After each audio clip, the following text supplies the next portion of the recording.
personally that there is a connection.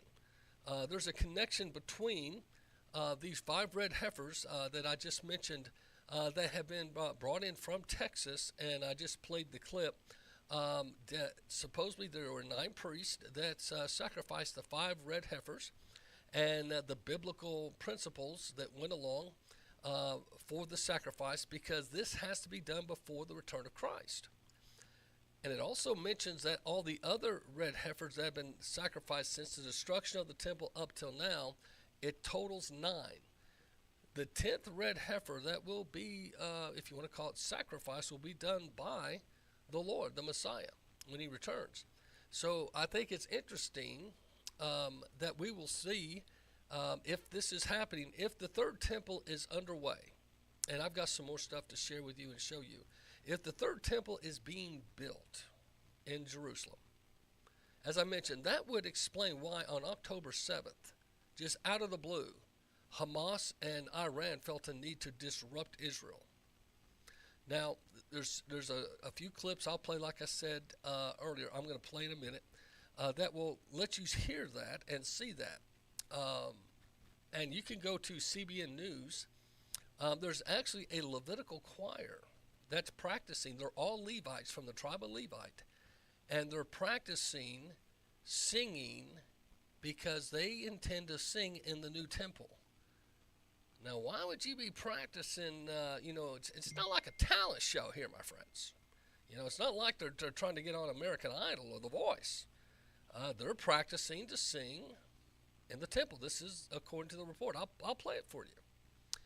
So with that said, I know this is, I'm not trying to tell you it's end of time. I'm just saying, pay attention.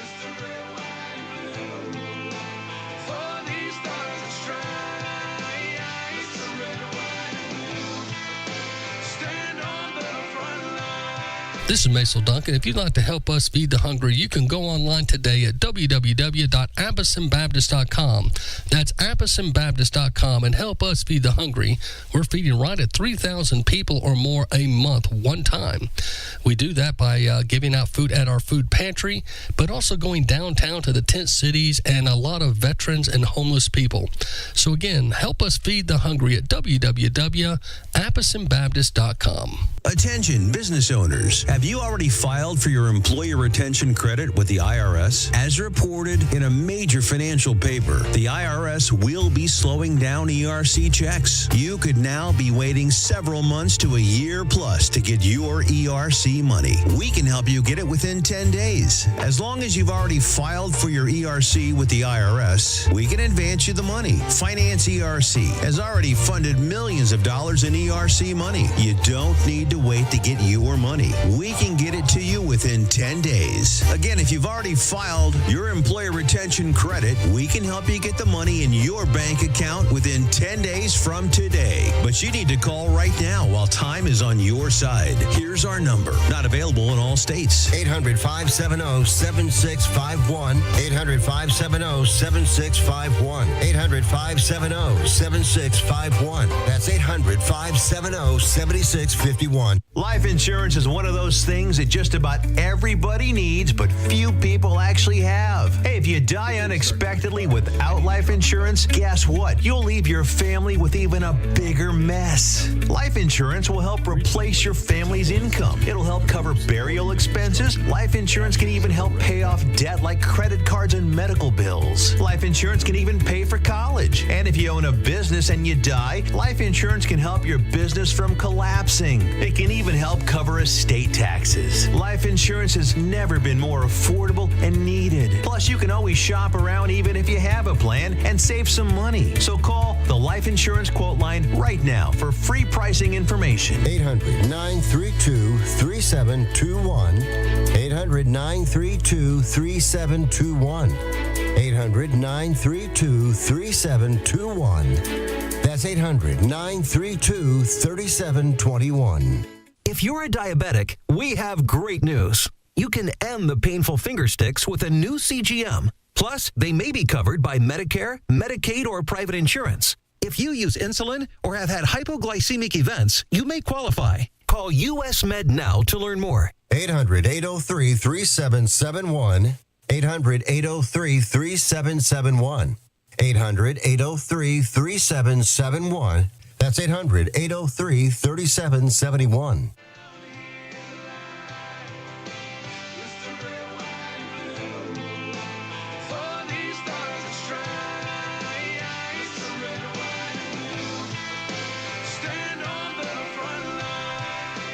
States have seceded. The United States Army ramps up activity. The White House issued warnings to the Western forces as well as the Florida Alliance. The three-term president assures the uprising will be dealt with swiftly. Let me know if you want to try anything on. I guess aware there's like a pretty huge civil war going on all across America. We just try to stay out. With what we see on the news, seems like it's for the best.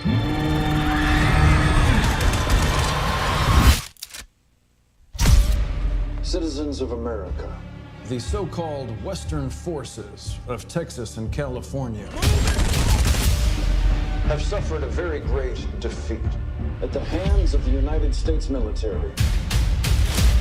Mr. President, do you regret the use of airstrikes against American citizens? We're moving to D.C. today. We need to go down there. They shoot journalists on sight in the Capitol. Every instinct in me says this is death. Flooded. Every time I survived a war zone, I thought I was sending a warning home. Don't do this. But here we are. There's some kind of misunderstanding here. What? Well, you're American, okay? Okay. What kind of American are you? You don't know?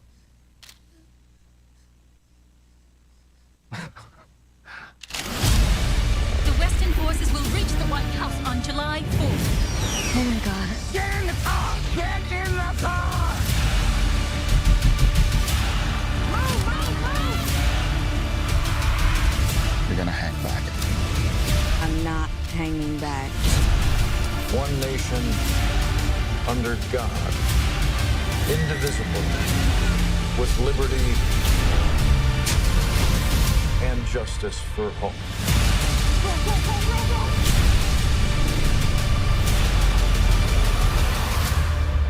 God bless America.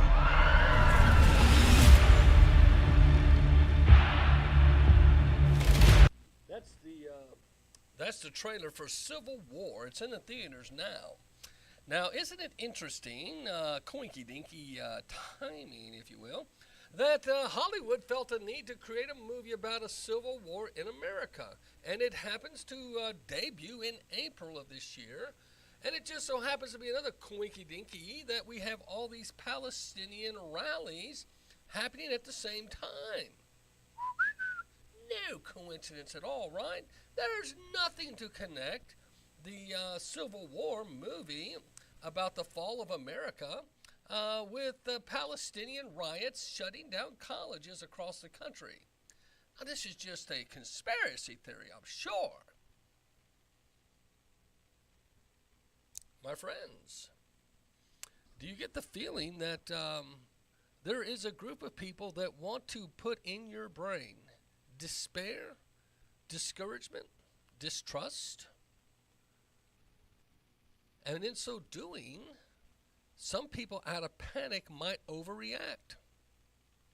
All it's going to take is a group of citizens to overreact possibly and start shooting and taking out illegal immigrants, Palestinians, etc., out of feeling, hey, you're taking over my land, you're taking over my country, and declaring their own private war. And then that's the perfect storm for Joe Biden and his team and whoever's pulling the strings behind Biden, because I think we all know Joe the Biden, there's no way he's calling the shots. The dude doesn't even know the flavor of his Jell-O at night. So I think we got to understand that there's something going on here. Now, for this movie to come out the same time that the Palestinian is happening, it makes you wonder. Plus, on top of that, hey, Iran and Israel about the same time decide, hey, let's test our missiles with each other. I don't know about you, but it just seems like everything's happening at the same time. right before a presidential election, mind you.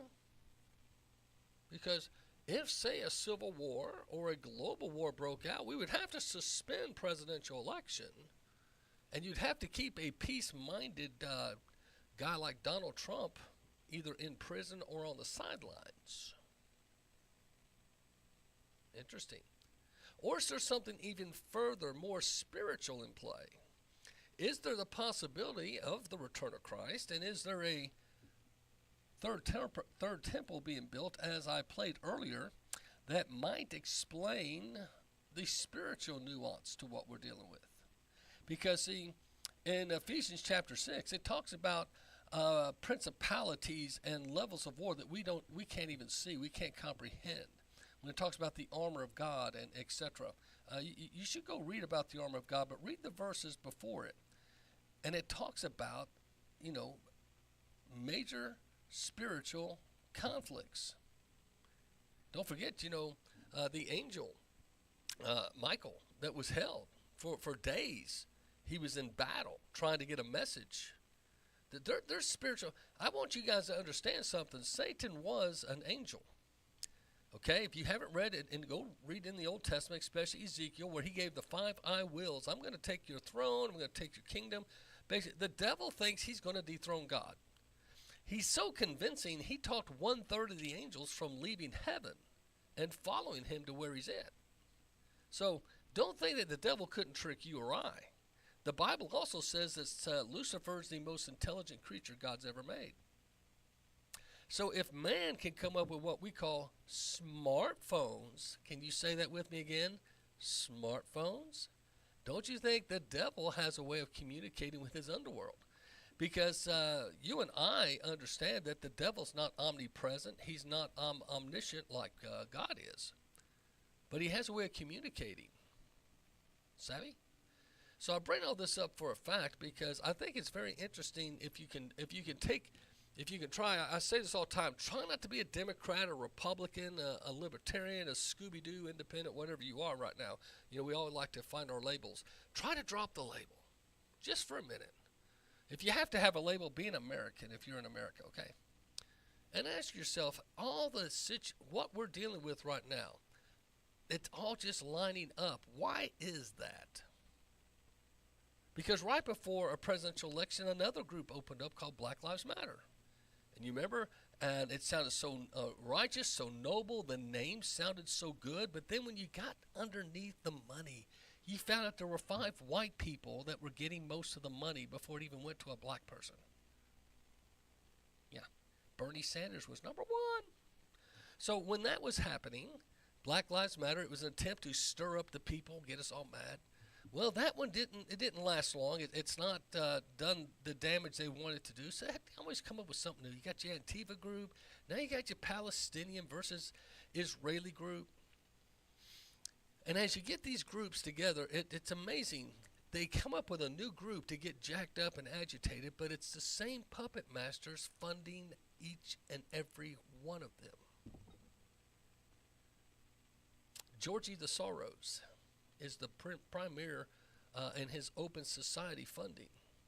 If you know of any politician that's ever received money from open society, they're connected to George Soros. They're evil, and you should keep an eye on them. That's just fact check. So let's get back to some of this. Got some stuff to bring your way. It's a Friday. It's a Faith Friday. I try to talk about things of faith if I can. But I want to go back to the, if I can, to the red heifer and just play a little bit of this and remind you in case you just got here.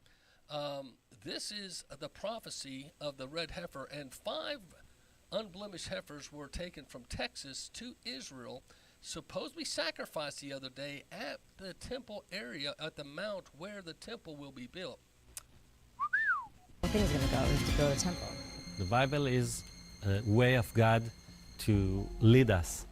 What if I told you that the world's end was linked to some red cows in the Middle East? At first, it might seem a bit far-fetched, but it's actually not. The arrival of the red heifers is prophesied in Christianity, Judaism, and even Islam. In all these religious prophecies, the red heifer is very important, and its arrival impacts not just the region, but potentially the entire world. Let's see why. There's news from Israel indicating that red heifers, which are important for the Third Temple, have been sacrificed in Israel.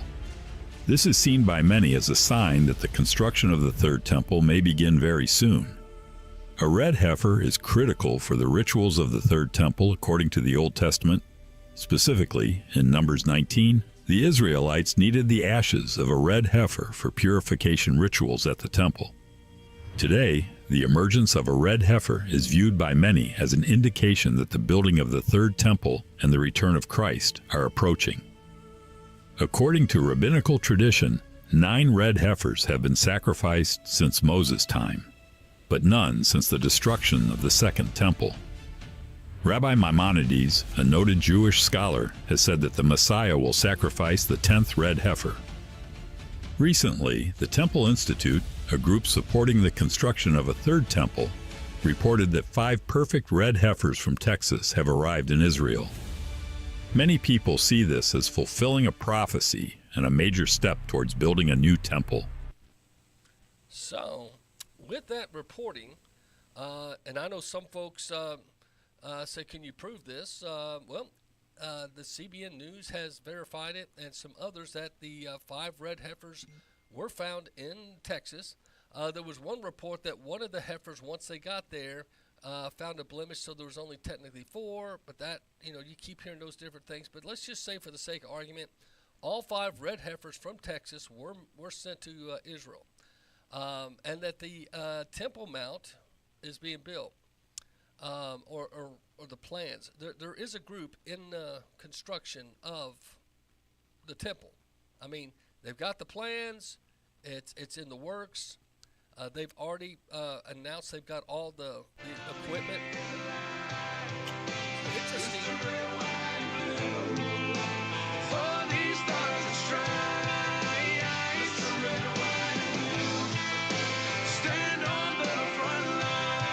This is Macil Duncan. My new book, Move Your Mountains, Learn the Journey of Faith That Can Overcome, is available on Amazon, Barnes & Noble, Books A Million, Lifeway Books, Thrifty, wherever you get your online material. Move Your Mountains, Learn the Journey of Faith That Can Overcome. Don't forget, my radio show is every day, 3 to 6 p.m. on the Street Level America and U.S. Radio Today Heartbeat. We're in 32 states and multiple countries, and thanks so much. Move Your Mountains by Macil Duncan. Hey, listen, are you a 50-year-old person looking for term life insurance? Then you need to talk to Bob.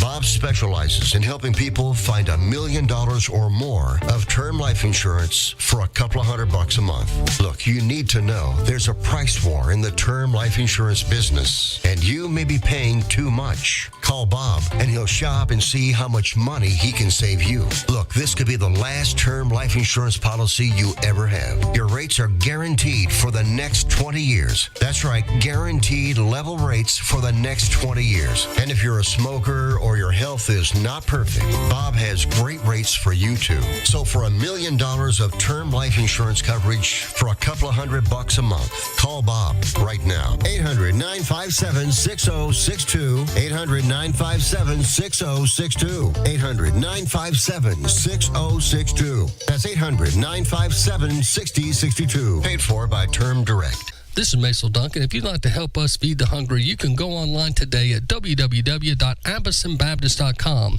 That's appletonbaptist.com, and help us feed the hungry. We're feeding right at 3,000 people or more a month, one time. We do that by giving out food at our food pantry, but also going downtown to the tent cities and a lot of veterans and homeless people. So again, help us feed the hungry at www.appletonbaptist.com. Attention, business owners. Have you already filed for your employer retention credit with the IRS? As reported in a major financial paper, the IRS will be slowing down ERC checks. You could now be waiting several months to a year plus to get your ERC money. We can help you get it within 10 days. As long as you've already filed for your ERC with the IRS, we can advance you the money. Finance ERC has already funded millions of dollars in ERC money. You don't need to wait to get your money. We we can get it to you within 10 days. Again, if you've already filed your employer retention credit, we can help you get the money in your bank account within 10 days from today. But you need to call right now while time is on your side. Here's our number. Not available in all states. 800-570-7651. 800-570-7651. 800-570-7651. That's 800-570-7651.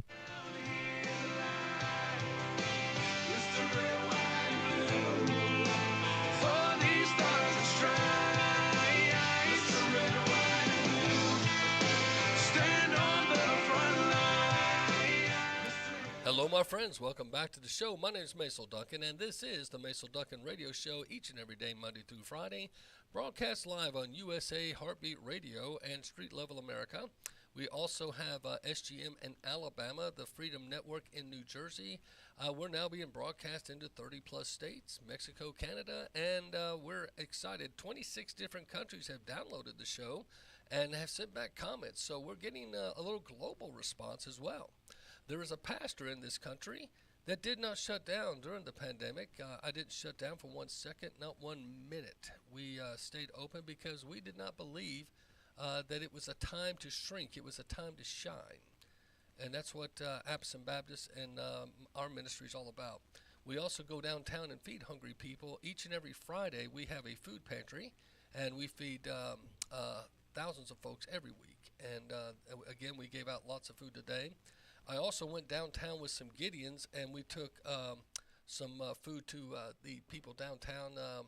It's an amazing thing when you go and help people that literally have nothing, and you hand them a resource bag with food, toilet paper, bottled water, nutrition stuff, and some hygiene. They're so grateful. And also there's a Gideon New Testament in each every one. And so when we go downtown, we try to offer them the hope of Christ. So I just want to encourage you. If you ever want to help us with that, you can go online and make a donation at www.appesanbaptist.com. That's appesanbaptist.com. Let's get back to the subject at hand, talking about what's going on in Israel and around the world, this conflict between Iran and Israel. October 7th, when this happened, no one could understand what triggered Hamas. What got Hamas just all of a sudden to have all these hang gliders drift and with machine guns and start spraying a group of innocent teenagers and young adults at a concert? What caused them to land and then to take hostage multiple Jewish people, raping women, putting babies in ovens and baking them like a turkey, live children, and laughing as the children screamed to their death in an oven? What caused this kind of inhumane treatment? Well, there's evidently something that triggered it. We don't know exactly. But now there is a pretty much a global, and my friend, this is by design, but a global, they're trying to make you pick a side, Palestine or Israel. It's kind of like if you go down the state of Alabama. I've got lots of friends in Alabama. If you go to Alabama, you have to pick: are you War Eagle or are you Roll Tide Roll? They don't let you say, "Well, I like both teams." That's not acceptable. If you go into the state of Alabama and test this, see if this isn't true. Try to go down there and say, "Well, I like both teams." They're going to tell you, "No, you got to pick. You're either War Eagle, Auburn, or you are Alabama Roll Tide Roll. It's either the elephant or the eagle." Bottom line. And there are people that have gotten married. One's Roll Tide and one's War Eagle, and they have stayed true to their team even in a marriage. They can't be won over, really. Rather interesting. We've got a couple in our church that's an Alabama fan. His wife is a Tennessee fan. And Adam and Alicia, they'll be interviewed this Sunday on our service on what brought you to Appleton Baptist. But it's interesting when you see someone in these fans. So if you can imagine, I'm using football as an analogy. That's what they're trying to make you do right now across the world. Are you Palestinian or are you Israel? You got to pick a side. You can't be neutral. You can't say I like them both. They make you pick a team. Why? Why all of a sudden, it does happen to be a presidential election, 5.5 months from now. Why all of a sudden? Is it taking our mind off the economy, off the debauched Afghanistan withdrawal? Is it taking our mind off the Paris Accord? Is it taking our mind off the World Economic Forum and the World Health Organization and their attempt to have a global reach? Why are they all of a sudden doing this? Because what happens, we are creatures of habit. We can be captured. Fear is one of the best motivators, they'll tell you, to move a society or to move someone. It's fear is one of the best methods to make people move from one side or the other. So is that what's happening? Netanyahu says he's a little bit concerned that America is having all this college campus crisis. What's happening on America's college campuses is horrific. Anti-Semitic mobs have taken over leading universities. They call for the annihilation of Israel. They attack Jewish students. They attack Jewish faculty. This is reminiscent of what happened in German universities in the 1930s. It's unconscionable. It has to be stopped. It has to be condemned, and condemned unequivocally. But that's not what happened. The response of several university presidents was shameful. Now, fortunately, state, local, federal officials, many of them have responded differently, but there has to be more. More has to be done. So I've got to agree with Netanyahu. This is rather shameful. Now, as much as we've been giving grief to the Speaker of the House, they're actually trying to do a bill right now to deal with this anti-Semitism on campus. This is News Nation. See what you think. Hamas and the protest movement sweeping colleges across the country. House lawmakers are preparing to take up legislation that would seek to address anti-Semitism on U.S. campuses. Washington correspondent Joe Khalil has been following these developments for us. Joe, great to see you. So how soon could we see this come up for a vote, and what exactly would it do? Pretty soon, Henna, and it shows that Congress seemingly is not just going to be talking about these anti-Semitic incidents that are being reported. They're actually going to be putting some action behind them and responding to them. So just next week on the House calendars, just added that the House is going to be taking up the Anti-Semitism Awareness Act. This is a bill that was actually written in a bipartisan way all the way back in October after the October 7th attacks in Israel. But since then, it has been sort of dormant.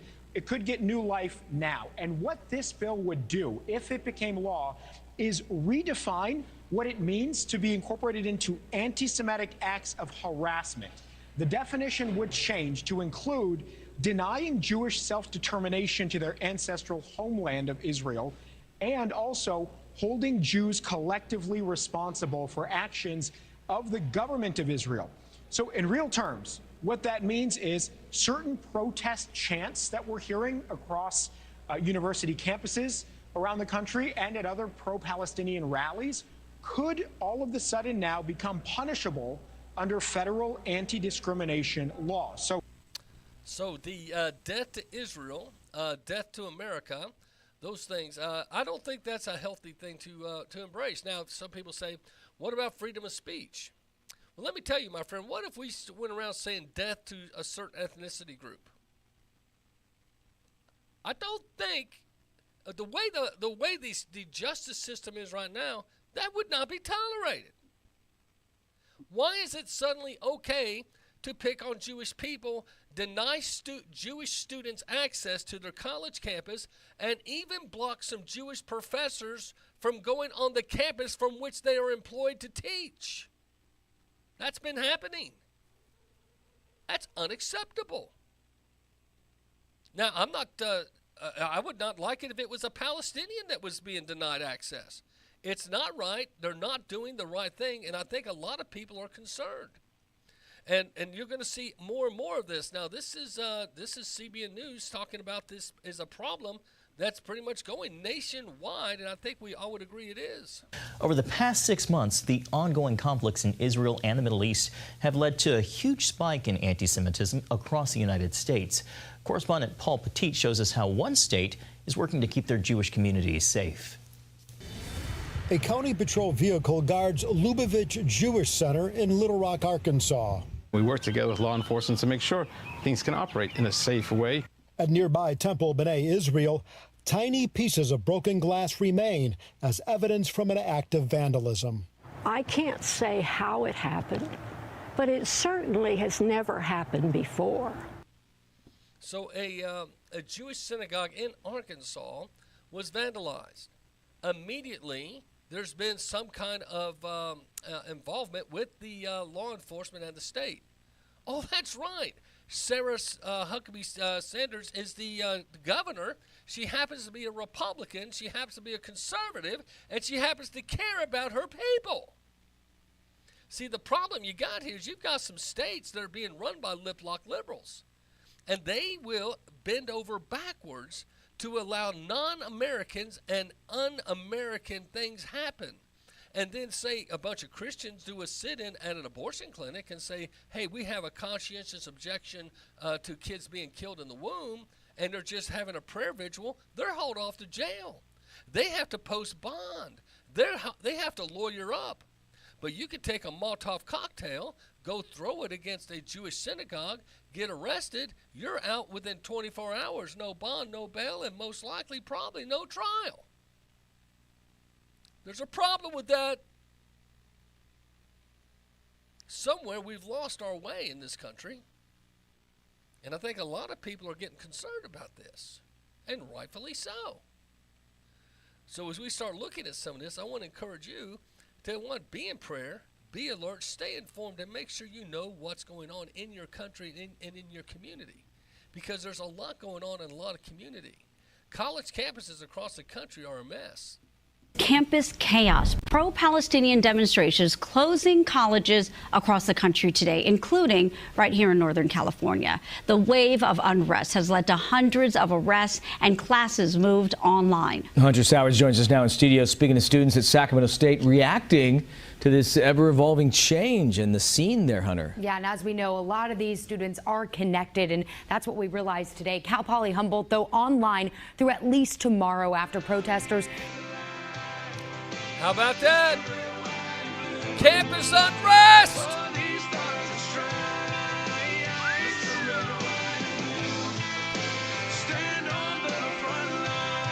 Now you can fly anywhere in the world and pay discount prices on your airline tickets. Book a flight today to London, Paris, Madrid, or anywhere else you want to go. And pay a lot less guaranteed. Call the International Travel Department right now at Low Cost Airlines.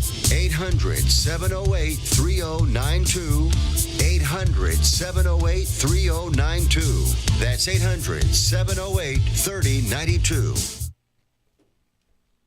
This is Macil Duncan. My new book, Move Your Mountains, Learn the Journey of Faith That Can Overcome, is available on Amazon, Barnes & Noble, Books A Million, Lifeway Books, Thrifty, wherever you get your online material. Move Your Mountains, Learn the Journey of Faith That Can Overcome. Don't forget my radio show is every day, 3 to 6 p.m. on the Street Level America and U.S. Radio Today Heartbeat.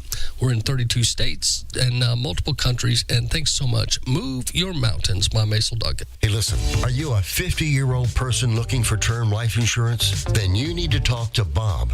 Bob specializes in helping people find $1 million or more of term life insurance for a couple of $100 a month. Look, you need to know there's a price war in the term life insurance business, and you may be paying too much. Call Bob, and he'll shop and see how much money he can save you. Look, this could be the last term life insurance policy you ever have. Your rates are guaranteed for the next 20 years. That's right, guaranteed level rates for the next 20 years. And if you're a smoker or your health is not perfect, Bob has great rates for you too. So for $1 million of term life insurance coverage for a couple of $100 a month, call Bob right now. 800-957-6062. 800-957-6062. 800-957-6062. That's 800-957-6062. Paid for by Term Direct. If you're a diabetic, we have great news. You can end the painful finger sticks with a new CGM.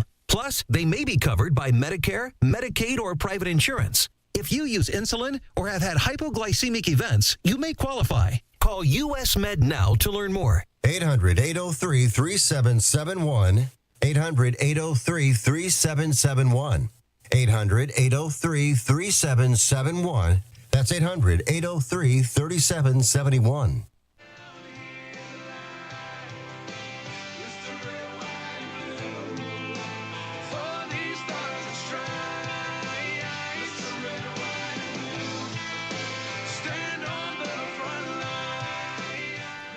Welcome back, my friends. It's Macil Duncan, and this is the Macil Duncan Radio Show, broadcast live on USA Heartbeat Radio and other affiliates. It has us across the country in multiple states, Mexico and Canada. Hot dog, moving on. What's going on in the college campuses across the United States have erupted into pro-Palestinian protest. Now, this is CNN News I'm reading to you here, and the school administrators are trying and largely failing to diffuse the situation. Now, when the liberal news, CNN, calls you a failure, and you're a part of their team, if you will, these elite schools, lean left, if not major left, CNN's calling you a failure. I have to give CNN a little bit of an applause for once calling it right. CNN goes on to say, tensions on college campuses have risen since Hamas October 7th attack. Then militants killed over 1,200 people and took more than 200 hostages. Israel's retaliatory assault on Gaza killed some folks as well. The reports of anti-Semitic acts have surged across America, and particularly on campuses since October 7th. Islamophobia has run rampant too. The recent surge in protests have inflamed those tensions, forcing leadership to decide when free speech on campus crosses the line and becomes threatening. Now again, this is CNN, which is a shockaroo. What is the key? Well, Alan Dershowitz, who is a Jew and also a very liberal Democrat, he's a lawyer, as you know, has said he believes it's DEI training. He said, and I'll play the clip in a minute, that DEI has, in his mind, fostered this over the past several decades, if you will, that the DEI has been implanted, this hatred towards Jews, and he kind of mentions the white male. So it's awful interesting in that, but let's even go further. Fox News has a report, California student now argues about the priority DEI has in her high school. See what you think about what her testimony says. California's parents' war against a woke education system. Ashley Strohmeyer is live with that story tonight. Ashley, good evening. Hi, Trace. Once again, California's so-called woke education system is causing controversy in places like Berkeley, California, where a public high school is being accused of trying to hide pro-Hamas coursework from parents.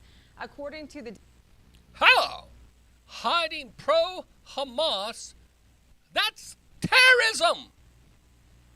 A terrorist group is being taught in a high school, and parents are not being made aware. Got a problem with that? Accused of trying to hide pro-Hamas coursework from parents. According to the Daily Signal, a lawsuit filed by the Deborah Project accuses the Berkeley Unified School District of, quote, teaching kids mendacious and malicious lies about Hamas's terrorist attack on Israel. Teaching kids mendacious and malicious lies about Hamas's terrorist attack on Israel. Teaching kids mendacious and malicious of, quote, teaching kids mendacious and teaching kids. That's their job, to teach kids, but not this. This is wrong. Malicious lies about Hamas's terrorist attack on Israel that are grossly inaccurate. At Glassbrook Elementary School, a teacher was placed on leave after taking issue with a woke kindergarten program that teaches progressive politics and activism. A school district official tells us tonight that the teacher returned to the classroom on March 7th, and debate over what parents should know about their own kids' gender identities may just make it to the November ballot. But supporters of the measure are facing headwinds after a judge recently sided with California's Attorney General Rob Bonta, who changed the name of the measure from Protect Kids of California Act to Restricts Rights of Transgender Youth.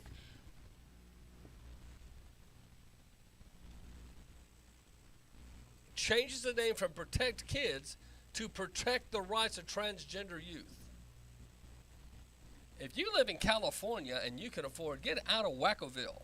That is Wackadoodle City. No doubt, no doubt. But let's move ahead to the student's testimony here. Here is a young girl in high school telling her story of what she has to deal with as a student in Wackadoo, California. And suicidal. Back to you.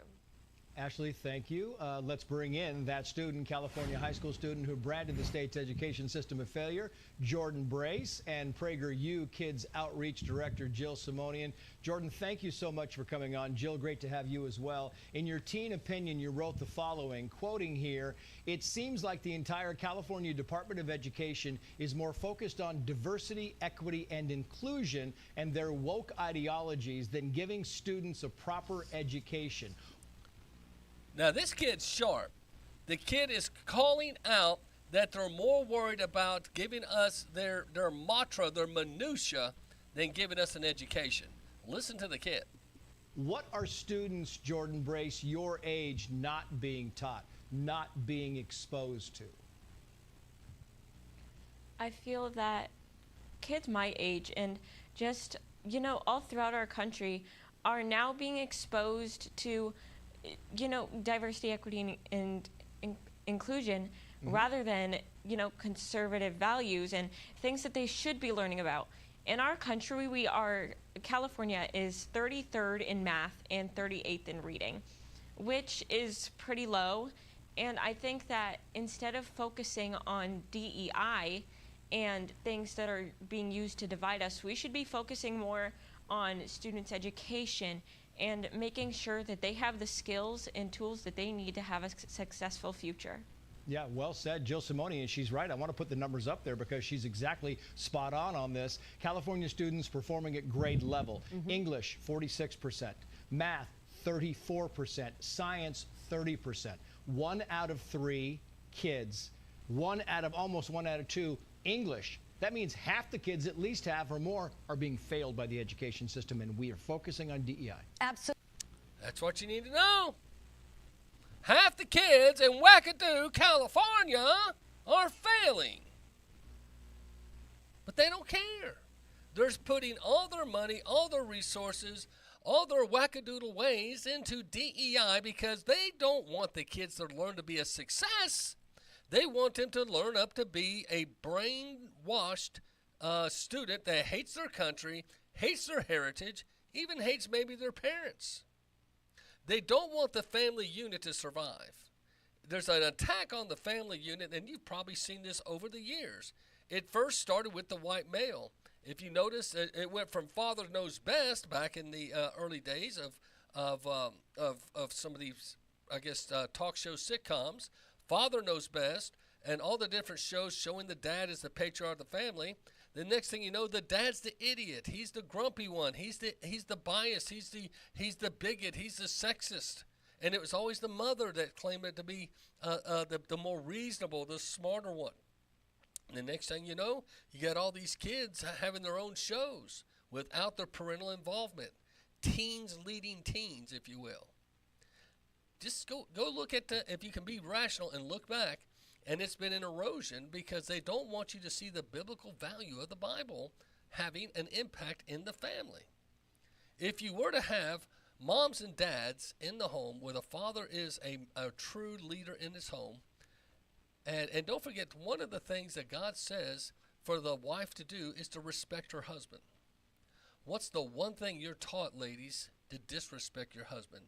Make fun of him, malign him, mock him, try to make it, and it goes against. There's a man gene. I'm going to be honest with you, that it really pisses us off when we're disrespected. And when you are encouraging to disrespect in the home or in public your husband or in your social media. Now, some guys have been neutered, okay? They don't know how to stand tall. They've been neutered and they don't understand manhood. And they make fun of themselves. But a real man, a real biblical man especially, will want respect. And on the flip side, men, we're to love our wives like we love ourselves.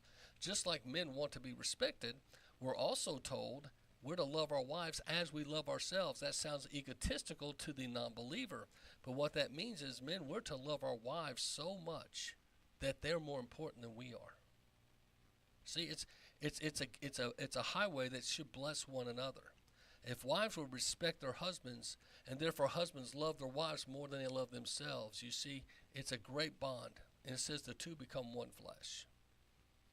But see, the mantra of today is, the family unit can be anything. And with all the pronouns and all that, everyone, if you want to be a cat, a dog, a snake, and I want to be a cup, whatever. I identify as a millionaire, and I tried to tell the IRS that someone else should pay my taxes, but they didn't seem to think that was a good one. But I'm telling you what, a lot of people are out there wondering how in the world this is going on, and like I said, CNN calling it like it is and saying that the universities have failed, I think is rather amazing. Now, the Daily Wire says Columbia University caves and will not police to clear out anti-Israel encampment. Now, this still shocks me. Columbia University has canceled courses for the rest of the year, have told everyone to go home and just finish online, and they're not going to let police clear out because it's private property. I don't know if you understand that police can now if there's a murder or a real violent crime, the police have the duty to go into private property. But on private property, they don't have to do anything. Now, here's the problem I think a lot of folks are overlooking, because when they've been going on these campuses and making some arrests, people don't want to produce their student IDs. Why are they told to hide their student IDs? Because the report now is over half of the demonstrators on your college campuses that you pay tax dollars for are being encamped and occupied by non-citizens.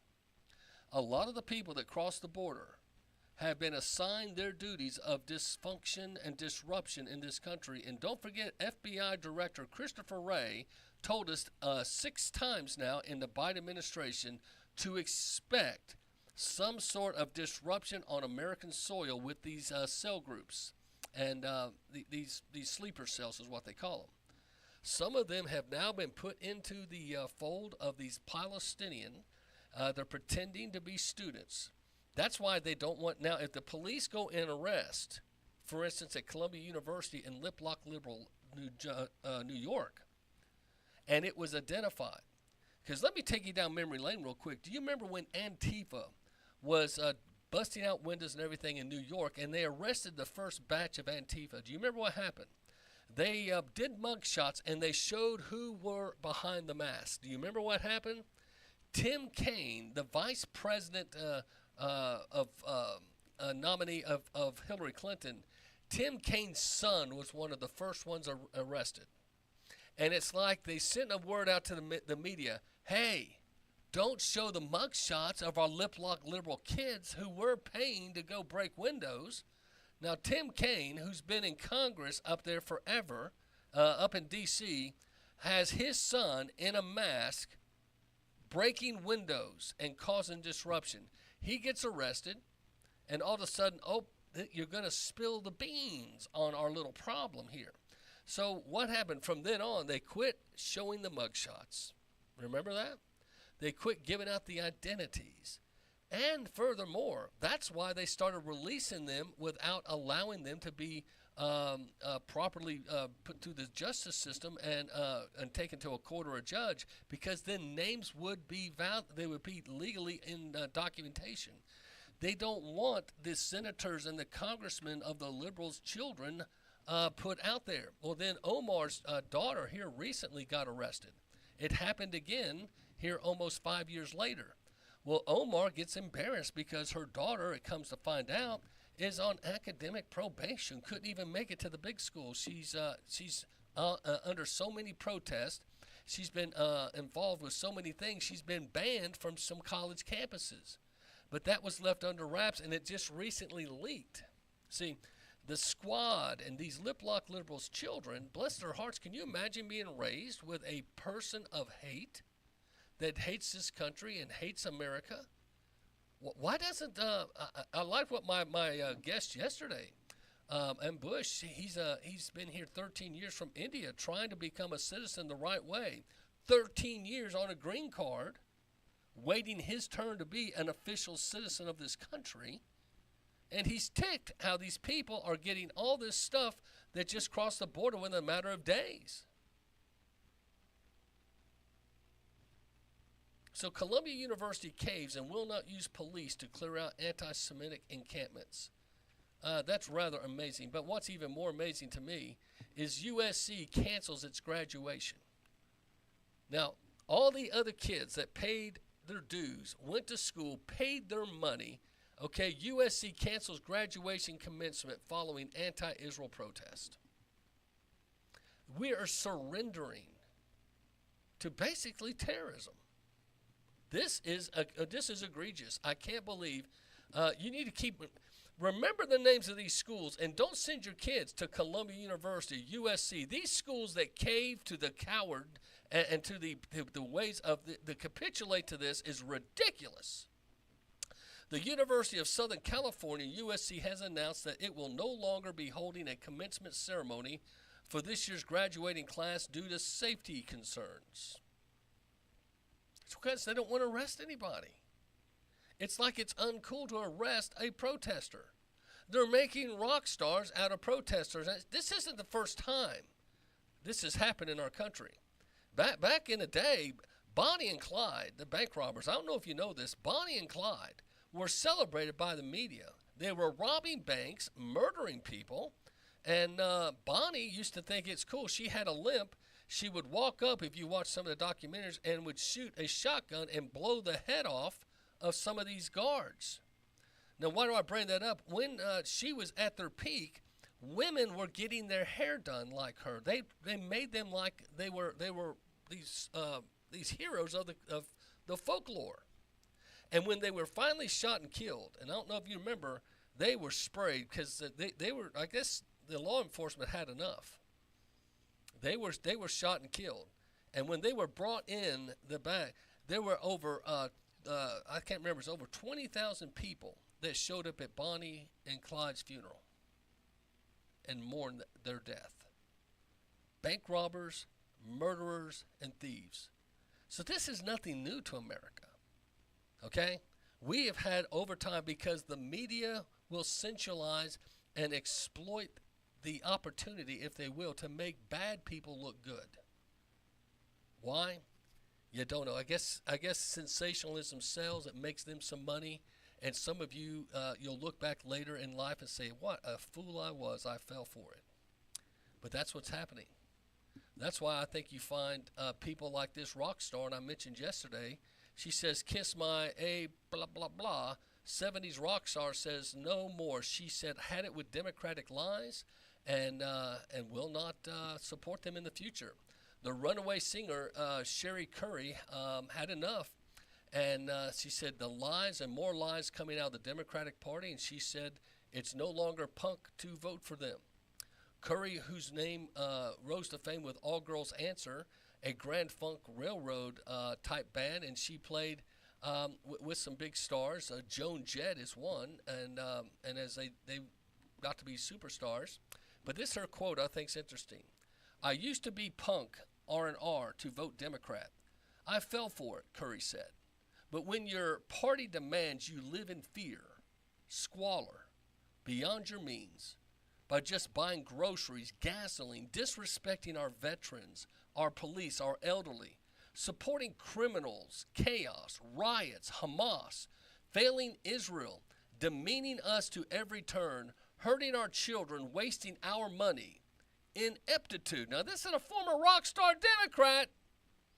She said, ineptitude with every policy, lies and more lies. No more, she continued. The Democrat Party can kiss my a and they don't give a blank. That's true. Voting Democrat used to be cool, but now it just makes you a fool. Pastor, salute to you, rock and roll queen.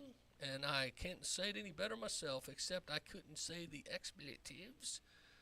Just because Radio Land and plus being a pastor. We'll talk about some more things, but Biden says he'll debate Donald Trump. It came out today. Remember, Donald Trump said anytime, anywhere. That should be interesting. Let's see, we're about due for a break. Where are we at on our time? as we're coming up on the break, I just want to remind you that this is the Macil Duncan Show. We do support Feeding the Hungry. We've got a new webpage we're working on, MacilDuncanRadio.com, if you want to go to MacilDuncanRadio.com. But also Macil Duncan Radio Rumble or Macil Duncan Radio X or Macil Duncan Radio on Instagram. We're using social media, and thanks to Heartbeat USA Radio, their tech team is amazing and getting all this done for me, and I can't thank them enough. And that's probably why we're now in over 30-plus states. We also have a listening base now in D.C. Stations picked us up in D.C. We're getting response from the District of Columbia. Now, what's interesting there is only 12% in D.C. are considered conservative. 88% are liberal. So for anyone to want to listen to me in D.C., you're one of two people. You're either very agitated about what I'm saying, or you're someone looking for some hope, and you're hoping there's more people like me that want to see this country turn back to God and turn back to the ways of our Constitution. And I think it's possible. I still believe. I'm optimistic. I'm not one of these that says it's over. The fat lady ain't singing on my watch. Okay? They say it's over when the fat lady sings. Well, Chunky Lumpy can get in back of the line. I'm not going to let her sing if I can help it. I want to see us stand tall as a country again. And I believe we can. You know, I used to do the Red Hat videos. Some of you guys remember that back right before 2016, and they shut me down because I would lead people in the Pledge of Allegiance and take my hat off. And someone got triggered on Facebook and got upset. Well, now luckily we have Rumble, X, we've got True Social, and we've got so many other avenues people can find my show, plus the live radio. Facebook is just one of many ventures and venues we have to communicate. But I ask you, when's the last time you said the Pledge of Allegiance? Have you ever had a time in your time in your house? I mean, you guys will sing your favorite rock songs, right? You'll have your mantras. Do you ever display the American flag in your home? You know, the 4th of July is coming up in a few months. Have you ever thought about saying the Pledge of Allegiance as a family? Saying a prayer for the nation? Why not? It's a pretty cool little jingle. I pledge allegiance to the flag of the United States of America and to the republic for which it stands, one nation, under God, indivisible with liberty and justice for all. Pretty cool. And if you'll say that and get your kids to say that, it breaks my heart when I go to baseball games or outdoor events, and I don't see people putting their hand over their heart. I don't see people saying it with any passion or knowledge. Now, some of you watched on video said, well, hey, you didn't take your hat off, you didn't put your hand over your heart. I understand. You can give me a patriot slap for that. But I was saying that the words, because those mainly on Radio Land, understand this. Those words have meaning. And I think it's very interesting that the January 6th prisoners up in D.C. Gulag at 9 o'clock every night say the Pledge of Allegiance and sing the national anthem. They're in a midst of being held, and some think unjustly. But can you imagine a group of hundreds of prisoners? They started splintering them and putting them in other prisons because they said it was having an effect on the other guards. Other guards and other people that were being held prisoners started singing the national anthem and saying the Pledge of Allegiance with them. How dare they give hope? How dare they give inspiration to people in bondage that there is a country that has a theme, that has a history, that has a mantra, if you will, of making those in the border of America feel safe. Why do you think these people come to America? I'm sure there's nefarious reasons. Some have been, of course, also hurt and trafficked here. But there's some people that come here because they believe in a country. Now, where this Taco Mel, my good friend, she has tacos, and she's from California. But I've had Mel on my show before, and the interesting thing, she is the daughter of a pastor. Her mom and dad came from Mexico legally, and they live in California. But they had to do things the legal way. Now, she was born in America, so therefore she's a citizen. She flew out to Chattanooga, Tennessee, to be because of a job here. When COVID hit, she was a conscientious objector to the shot, but because she wouldn't take the shot, they fired her. She was the only bilingual person in her office able to communicate because she is a counselor. So the state of Tennessee, or the group she worked for, fired her because she wouldn't take the shot. I got to know her through a patriotic group here in town. So we prayed, and Mel started selling. She said, I feel led to stay here. She starts selling tacos, and if you're in the Chattanooga area, she caters. Taco Mel, great stuff. But her story's amazing. How she said, I'm going to stand here, and I'm going to serve God with all my heart, soul, and mind. And she remained faithful here in this in the state of Tennessee, and in so doing, has now become a very successful caterer. Now, some people called and reported her that she didn't have this or didn't have that. She appealed, got licensed, and all this stuff, and now Taco Mel, now she catered my daughter's rehearsal dinner for our wedding. Did an excellent job. Brings great food. She's always out here at our car show every year we do annually. But here's the deal. She is a young lady that came to this country because her parents came and became citizens. She became a birth citizen, if you will.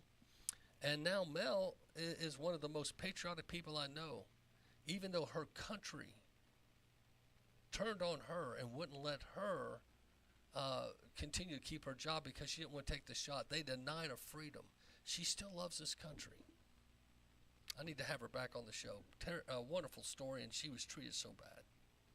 Why are the lefties losing it?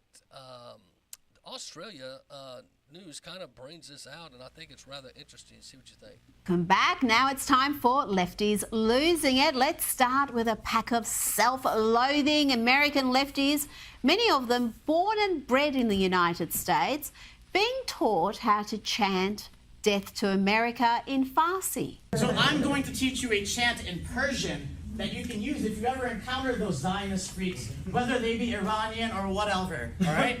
We can get a Mark Bar America. Yes, we can. Mark Bar America! Mark Bar America! Mark Bar America! Mark Bar America!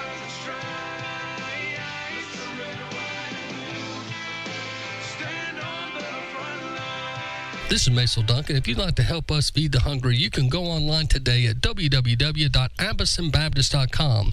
That's appletonbaptist.com and help us feed the hungry. We're feeding right at 3,000 people or more a month, one time. We do that by giving out food at our food pantry, but also going downtown to the tent cities and a lot of veterans and homeless people.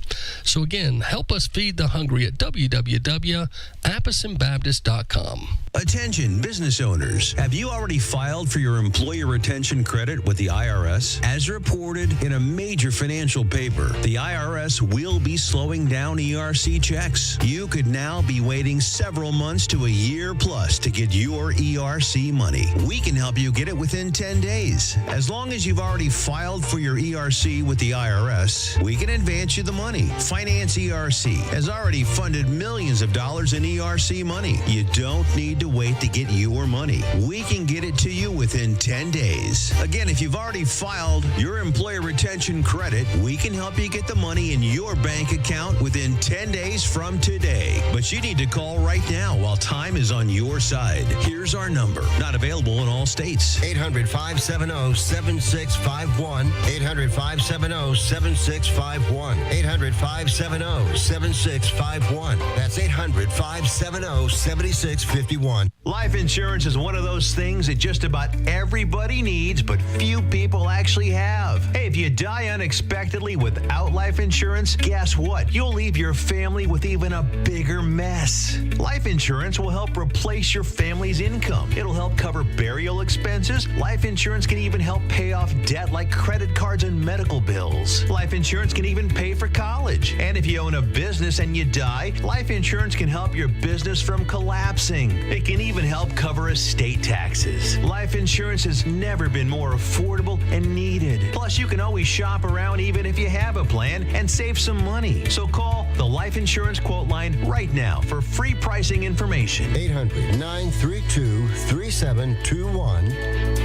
800-932-3721. 800-932-3721. That's 800-932-3721.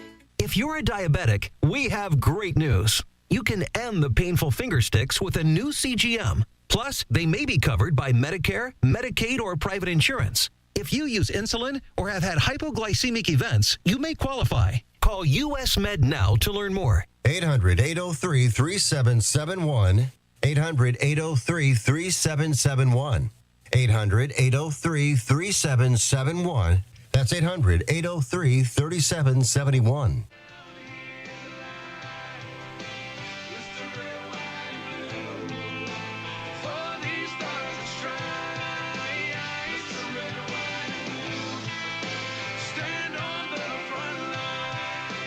Christianity, Judaism, and even Islam. In all these religious prophecies, the red heifer is very important, and its arrival impacts not just the region, but potentially the entire world. Let's see why. There's news from Israel indicating that red heifers, which are important for the Third Temple, have been sacrificed in Israel. This is seen by many as a sign that the construction of the Third Temple may begin very soon. And a lot of people are freaking out thinking, what's going on? Is this a true statement? Have the 5 heifers, red heifers that is, that were found in Texas that were shipped to Israel been sacrificed? Well, some have believed so. Well, the CBN News also reports that there's a Levitical choir that is singing psalms in preparation for the rebuilding of the temple. Check this out. This choir's songs look forward to the day when the Jewish temple will be rebuilt. The Levitical choir is part of the Temple Institute, which focuses on the Third Temple's establishment, and all the choir members are from the tribe of Levi. The lyrics are from the time of the temple, and the melodies are some of them new, some of them more ancient music. There are about 30 members, and choir director Itzik Weiss says most of the music is from Psalms. The purpose is to establish a choir that will finally sing all the songs that we're singing in the Bet Mikdash, in the temple. Weiss tells CBN News they are composing new songs like it says in Psalm 96, sing a new song to the Lord. He says many people are uncomfortable these days with the idea of killing animals to sacrifice in a rebuilt temple, and it doesn't resonate with them. But music is different. Singing and music is something that everyone can communicate. So our thought was that there's something that everyone agrees that music does good to people and make them to connect spiritually. And even at this time of war, the goal is the same. We're trying to make people feel good. That's the only thing we want. Julie Stahl, CBN News, the Jewish Quarter, Jerusalem's Old City. So you got a Levitical choir that's singing, and at the beginning of the report, they hope to sing one day in the new temple. So there are plans for the new temple, and I've played the clips for you 2 or 3 times throughout this show today. And if you've missed any of the show, you can go to streetlevelamerica.com. They've got all my shows categorized, and you can re-listen to today's show at your will or pleasure. Go to Rumble or X, and you can catch all my shows. They're dated, and you can check out today's show is Friday, and if you want to check that out. But my point is, a lot of folks are saying, Mesa, what about end times? Are we in the end times? And that's something to consider, because here's what's going to happen. If you believe Revelation, there will be a rebuilding of the temple, and there will be a time when the Antichrist will come, and the Antichrist is going to fool the world. He'll become the world leader. Eventually, all nations will succumb to the Antichrist. He will bring supposedly peace, and there will be a move to make him the ultimate leader of the world. And when he takes that role, there will come a point when he will demand to worship, and he will step into this new temple, and he will defy the one he called Holy of Holies, and go in and demand that they worship him, and he's going to defy all the religions of the world and try to create his own, etc. And but here is a little ditty I found about the Antichrist to see if this helps educate you. See what you think. That there will be a man who will take control of all things and will govern the world like no other leader in the history of humanity has been able to do. This man will be charismatic and will have a speech that will conquer everyone. His power of persuasion will convince the inhabitants of the earth that in his hands all the problems of the nations will finally be solved. The truth is that the world has never seen anyone as powerful, influential, and intelligent as this man. And this will happen for one reason only, because he will have in his hands the power that comes directly from the enemy of our souls, Satan. See what the Bible says about him in 2 Thessalonians chapter 2. The coming of the lawless one will be in accordance with how Satan works. He will use all sorts of displays of power through signs and wonders that serve the lie and all the ways that wickedness deceives those who are perishing. They perish because they refuse to love the truth and so be saved. And who is this man? I ask you. He is the Antichrist, the evil being who will rise up against God and exalt himself above all things, even to the point of sitting in the sanctuary of the Lord and claiming that he himself is God. And he will do all of this because he desires the same thing that the devil has always desired, to occupy the place of the Most High God in Isaiah chapter 14. It is written like this, "How you have fallen from heaven. Morning star, son of the dawn, you have been cast down to the earth, you who once laid low the nations. You said in your heart, I will ascend to the heavens. I will raise my throne above the stars of God. I will sit enthroned on the Mount of Assembly, on the utmost heights of Mount Zion. I will ascend above the tops of the clouds. I will make myself like the Most High." And the question that remains is, when will the Antichrist come to earth? Has he already been born? Is he just waiting for the fulfillment of biblical prophecy? No effect. So that's what you're going to ask yourself. Where are you in all this? Now, some folks are saying, hey, Macil, this is too much for me.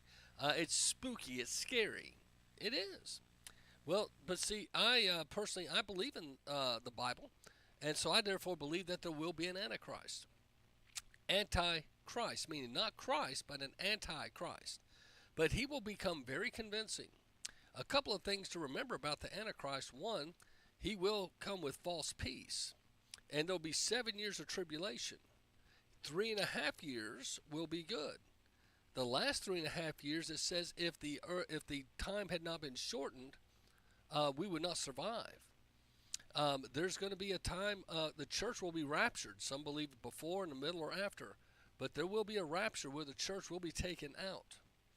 And there will be some Christians that will be converted during the tribulation, but it's going to be very hard. There will be beheadings. It's very clear. The Bible talks about the death and the persecution. And it says those that endure to the end will be saved. But it says anyone that takes the mark of the beast will not, their names will not be found in the Lamb's Book of Life. I say that to say I was talking to a Christian gentleman not too long ago that said, I can't believe there's a God that if I needed to take a chip so I could feed my family, that God would deny me to go to heaven. I said, pal, I'm not trying to be unkind to you, but that Bible's very clear. If you do not adhere, if you accept the mark of the beast, you will not go to heaven. Now, what we're finding out more and more with the acknowledgement of the AI, the chips, the brain implants that they're talking about. If you remember, Klaus Schwab said you'll own nothing and be happy. He talks about these brain chips that will go into your head, and you'll no longer need computer screens or monitors or keyboards. You'll see everything in your brain.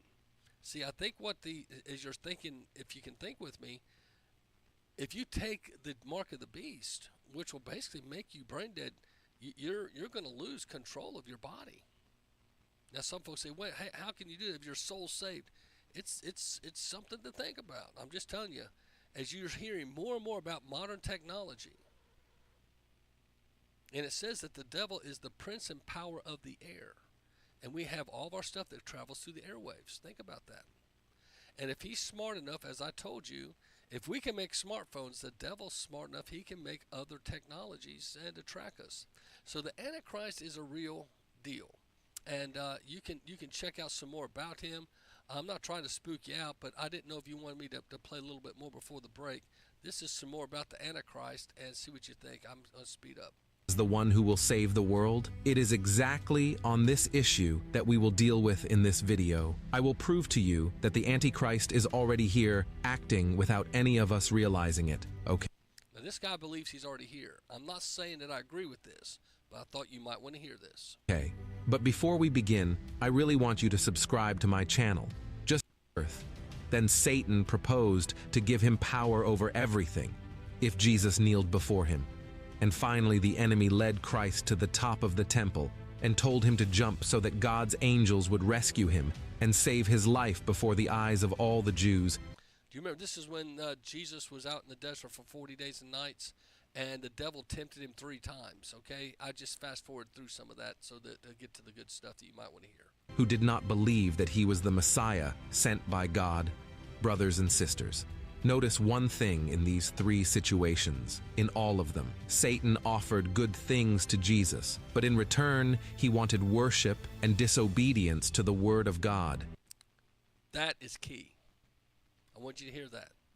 All 3 times he tempted Jesus, in return, the devil wants worship and obedience to him. Did you know Satanism is on the rise right now in America? Satan clubs are on the rise. There's no longer secret Satanism. It's on the rise. And over the last 6 to 8 years, you're seeing where they're wanting public displays of Lucifer and Satanism. They don't want, like, for instance, the Nativity in Chicago, New York, Los Angeles, all these major cities. When they have these nativity scenes, if they're allowed at major cities, they're demanding that there is a Beelzebub that also represents the birth of Satan. So you're seeing he's demanding and desiring worship. The devil really thinks, like I said, he took 1/3 of the angels with him. And the Bible's very clear that they're demons now, that they followed Satan, they worship Satan.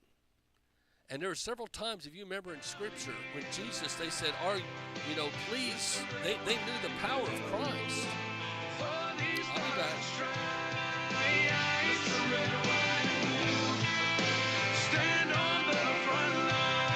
This is Macil Duncan. My new book, Move Your Mountains, Learn the Journey of Faith That Can Overcome, is available on Amazon, Barnes & Noble, Books A Million, Lifeway Books, Thrifty, wherever you get your online material. Move Your Mountains, Learn the Journey of Faith That Can Overcome. Don't forget, my radio show is every day, 3 to 6 p.m. on the Street Level America and U.S. Radio Today Heartbeat. We're in 32 states and multiple countries, and thanks so much. Move Your Mountains by Macil Duncan. Hey, listen, are you a 50-year-old person looking for term life insurance? Then you need to talk to Bob. Bob specializes in helping people find $1 million or more of term life insurance for a couple of $100 a month. Look, you need to know there's a price war in the term life insurance business, and you may be paying too much. Call Bob, and he'll shop and see how much money he can save you. Look, this could be the last term life insurance policy you ever have. Your rates are guaranteed for the next 20 years. That's right, guaranteed level rates for the next 20 years. And if you're a smoker or your health is not perfect, Bob has great rates for you too. So for $1 million of term life insurance coverage for a couple of $100 a month, call Bob right now. 800-957-6062. 800-957-6062. 800-957-6062. That's 800-957-6062. Paid for by Term Direct. This is Macil Duncan. If you'd like to help us feed the hungry, you can go online today at www.appletonbaptist.com. That's appletonbaptist.com, and help us feed the hungry. We're feeding right at 3,000 people or more a month, one time. We do that by giving out food at our food pantry, but also going downtown to the tent cities and a lot of veterans and homeless people.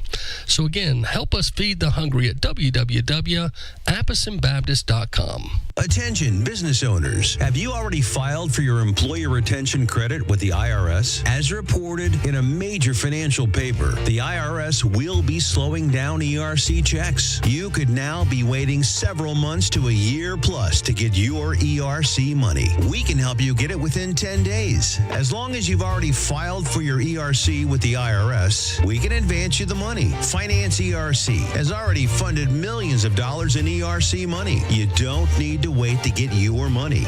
We can get it to you within 10 days. Again, if you've already filed your employer retention credit, we can help you get the money in your bank account within 10 days from today. But you need to call right now while time is on your side. Here's our number. Not available in all states. 800-570-7651. 800-570-7651. 800-570-7651. That's 800-570-7651.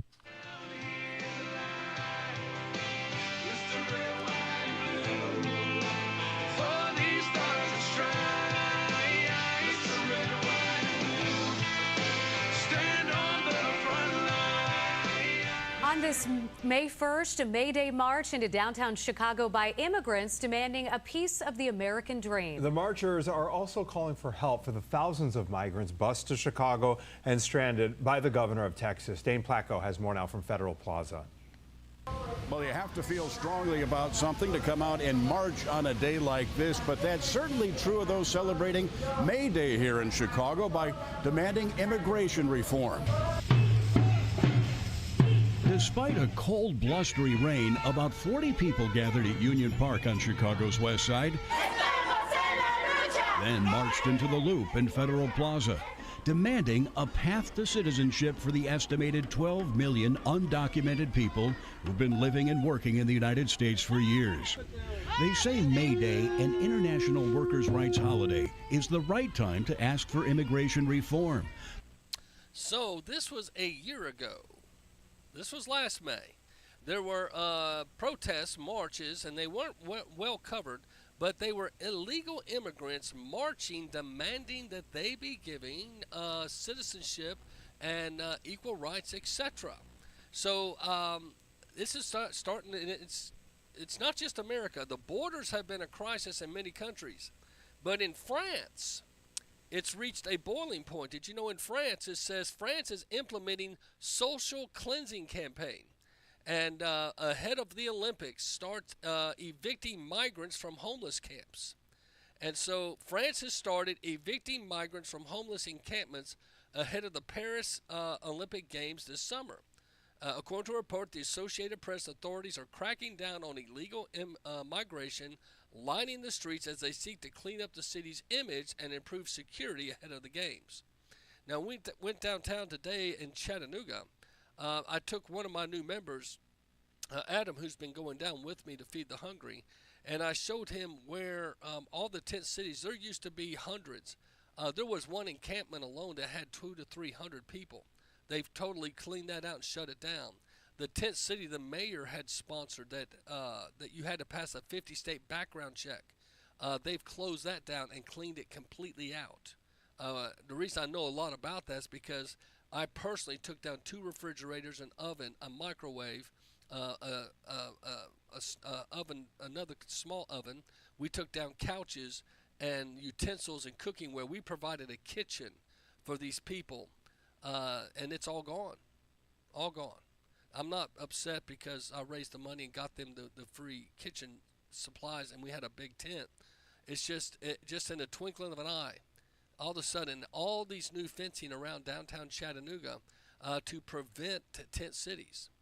So there's something happening. The immigration and the migration. You're starting to see all this freedom coming in a two-way message. But then you're seeing other cities saying, listen, we're going to clean out our downtowns. And Chattanooga for one. So with that said, where are you going with all this, Macil? I'm bringing it back to, again, what I mentioned earlier in the show, timing. The interesting timing. A year ago, May, you had migrants marching and demanding freedom. Well, now you're having Palestinians on college campuses demanding ceasefires and all these things with the Israel-Hamas. but we're finding out many of these groups are not students. They're many think they're illegal aliens participating in these marches. So George Soros, is he the one financing these? Here's a Fox Business report. See what you think. That George Soros just might again be behind, like he was behind Black Lives Matter, like he was behind Antifa. It looks like Georgie of the Soros is bringing more sorrow to America through the Palestinian revolution. Erupting on college campuses across the country. Columbia University students here in New York City have filed a federal civil rights complaint against the university. They claim that the school is discriminating against Palestinian students and protesters, creating a hostile environment for them. When the cops came to arrest demonstrators, the U.S. Department of Education still investigating reports of anti-Semitism on campus. Joining me now is former New York City Police Department Inspector, Fox News contributor, and the OpsDesk.org founder, lawyer Paul Morrow. Paul, great to see you this morning. Thank you so much for being here. How do you assess what's going on, taking place on all these universities? And now the Palestinians are saying that they're getting discriminated on. Yeah, good luck with that. So this thing is actually going to get worse, and we should all be prepared for it. There were measures that could have been taken up front that are going to get worse, and good luck with that. So this thing is actually going to get worse, and we should all. This thing is actually going to get worse. This thing is actually going to get worse. This thing is actually going to get worse. This thing is actually going to get worse, and we should all be prepared for it. There were measures that could have been taken up front that might have tamped it down. I think that the trespass violation charges, which is really a glorified parking summons, was a mistake. I think it's likely all that the president of Colombia would accede to, but all it did was empower these folks, got them right back out there. Now we're going to be entering the summer protest season.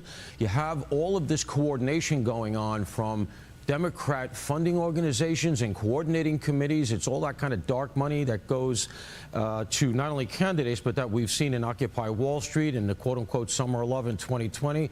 And so what do we have coming up? We have May Day coming up, which is a big day for them. But all of this could lead all the way to the DNC in Chicago, equidistant from New York, Minneapolis, even L.A. So Chicago is going to be a real, it's almost going to look like 1968. This is a problem for the Dems. It's going to continue, but this lawsuit has no merit. Well, there's a story this morning in the New York Post. It says George Soros is paying student radicals. It's going to continue, but this lawsuit has no merit. Well, there's a story this morning in the New York Post. It says George Soros. It says George Soros. It says George Soros. It says George Soros. It says George Soros is paying student radicals who are fueling nationwide explosion of Israel-hating protests. And in the piece, the Post writes this: all of these protests are being organized by branches of the Soros-funded Students for Justice in Palestine, SJP. And at some, students have clashed with police. We've been trying to figure out who's behind all of this because, Paul, obviously it's coordinated. They all have the same colored tents, the same colored outfits. Somebody's funding all of this. One of my guests yesterday said, don't be surprised if you learn more that it's the Communist China Party, the Communist Party of China behind it as well. But this Post story here is talking about this SJP parent organization. It's been funded by a network of nonprofits, ultimately funded by, among others, George Soros, the billionaire left-wing investor. Yeah, we've seen this in the past. They use all of these dark money cutouts. The money is funded through subsidiaries so that it's difficult to follow. And that's why last Monday you saw when this all kicked off, these protests occurred simultaneously in cities across the country. This is before they occupied Colombia. But we had all these protests. I was out there, so I was up close on them. These protests look very, very much like Occupy. It's not just students. I've seen the ages of some of the arrestees. They're in their mid-20s. They're well past college age. Wow. And so you see that going on at the same time all over the country. They all have the same tents, the same placards. Yeah. Obviously, there's coordination. Somebody's pulling the strings. So, with the fact jacks out there, we're finding out that this is an opportunity right before a presidential election because they used Black Lives Matter, then they used Antifa. The same group is now using Palestinian movement. At what point will America get a nauseum and saying, You know, maybe we just need to ban George Soros and any of his funding, and anyone that supports George Soros needs to get the heck out of the country. Summer of Love 2024 violence makes an early appearance and is spreading fast. The Battle of Columbia University is under New York City as Palestinian protesters have created a swath of ungoverned space. A Seattle talk radio personality said, "There's a new autonomous zone, this time at Columbia University, and it's fueled by hatred for Jews. The longer the university allows it to stand, the more difficult it will be to dismantle it. The more hate it will foment, it will take longer to squash." This is a guy that is from Oregon and is saying this is not good. So you've got people acknowledging, doing the research. So again, taking it back to a spiritual level, who is the author of confusion? The devil. So would it not make sense that his Antichrist would come in and help bring some of this confusion, if you will, into our politics and into our global mentality? See what the word of the Lord says concerning the coming of our Lord Jesus Christ and our being gathered to him. We ask you, brothers and sisters, not to become easily unsettled or alarmed by the teaching allegedly from us, whether by a prophecy or by word of mouth or by letter, asserting that the day of the Lord has already come. Don't let anyone deceive you in any way, for that day will not come until the rebellion occurs and the man of lawlessness is revealed, the man doomed to destruction. He will oppose and will exalt himself over everything that is called God or is worshipped, so that he sets himself up in God's temple, proclaiming himself to be God. So he's called the man of lawlessness. So one thing for him to bring peace, but he's also going to have to be around during all this lawlessness. So the Antichrist, it's very clear, and we've talked about throughout the show, he's going to have a temple, though, to do all these final declarations in. So there has to be a temple there on the mount there in Israel. There's plans already for it. We've talked about the 5 heifers that have already supposed been sacrificed by the Jewish priest. You can go and check out the clip. Go back and check out the show. So with that said, this all could be part of biblical times. It's not too much of a far reach, and we've already talked about the Levitical choir that's practicing to sing in the new temple. So there's something going on there, my friends, whether you like to see it or not. So the issue of the wokeness and how people are woke and how how disturbing it can be. One person that amazes me that's woke is Shifty Shift. Do you guys remember this guy from California? What is your response to progressives in this state who have questions about your track record on criminal justice reform? I think certainly, like President Biden, in the 90s when I was in the legislature, I took one view of how we should try to solve the criminal justice challenges we face. I would like to think 25 years later, my viewpoint has changed, and I've learned that some of the policies of the 90s didn't work. Schiff says he supports a progressive approach to dealing with criminal justice issues. How's it going? Well, thieves snatched Representative Adams' luggage, and he had to give a dinner speech without his suit. Everyone else is in a suit and tie, and he's in casual clothing, but he's all for social justice reform. So that's where you're getting some of this craziness. Adam Schiff is trying to say what he stood for in the 90s, and he's on record being a part of someone that's for law and order. He's obviously not now.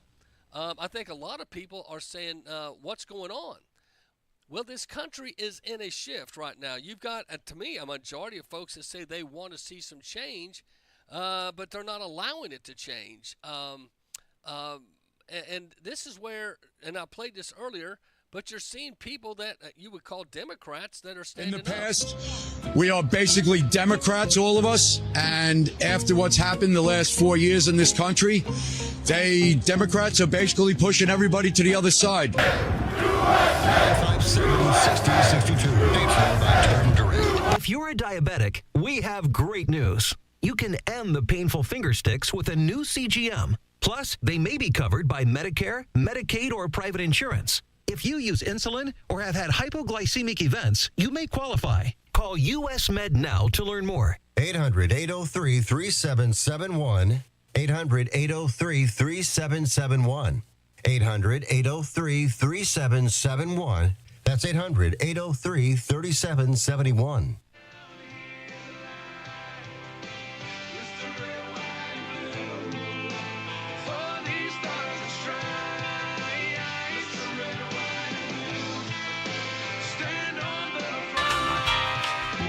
In the past, we are basically Democrats, all of us. And after what's happened the last 4 years in this country, Democrats are basically pushing everybody to the other side.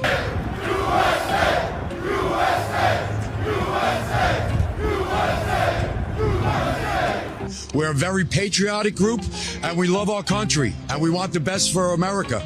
We are tired of immigration. We're tired of our tax dollars going to immigration. We're tired of the crime. We need to put a handle on things in this country and bring it back to how it should be. What's it like seeing so many Republicans in Manhattan, so many Trump supporters in Manhattan? Does that surprise you? No, not at all. It's turning now. Trump's turn again. So you're seeing these workers that are normally Democrat flipping to Trump. Now, for that to happen, you got to ask yourself, that's a lot of confusion. The people that have been bred, I mean, I have some uncles. My dad used to call them yellow dog Democrats. But his older brother, my Uncle GR, he voted Democrat no matter what. He was convinced they were the party of the people. And now he's been passed away now over 20 years. I don't know if he would have voted for Obama because he did have some morals. But I did have an uncle on my mother's side, her brother, who's passed away. He voted for Obama the first term, but the second time he voted for Mitt Romney, and then he became a Trump supporter because he said even though he's a Democrat all this time, he could not believe, and much like Ronald Reagan said, he didn't leave the Democratic Party. The Democratic Party left him. Now, again, not trying to make this just all about Democrats, but my point is to see such a turn in the country for people that once supported that are now turning and let's just use Donald Trump as the epics here. It's rather amazing, and one person, I think a lot of us are going, wow. Watch what protein shakes do to your body. Hang on just a sec. This is a protein drink. You've got almond butter. Almonds have a peel that's a lectin. Hang on just a second. There we go. You've got pea. It's great to have Tulsi Gabbard. Tulsi Gabbard. There we go. Tulsi Gabbard. It's a Friday, guys. Give me a break. Tulsi Gabbard, the ultimate Democrat leaving, is pretty amazing because she was the vice president of the party. She was, before AOC, she was the future pick to help be a leader, and what a great one she would have been. She came from Hawaii, a very liberal state. That's where Obama was raised. So she had the right pedigree to be a great face for the Democrats. She was also a leader and still is in the Army Reserves. This lady would have been a great person had they not done what they did. But she was very offended, and she felt because she supported Bernie Sanders. So again, that means that more than likely Tulsi Gabbard went far left because Bernie was pretty far left. But they allowed Hillary Clinton to steal the nomination from Bernie. Her and others got upset, and she walked away, gave up her superdelegate vote, which was very prestigious, and the VP of the Democratic convention there.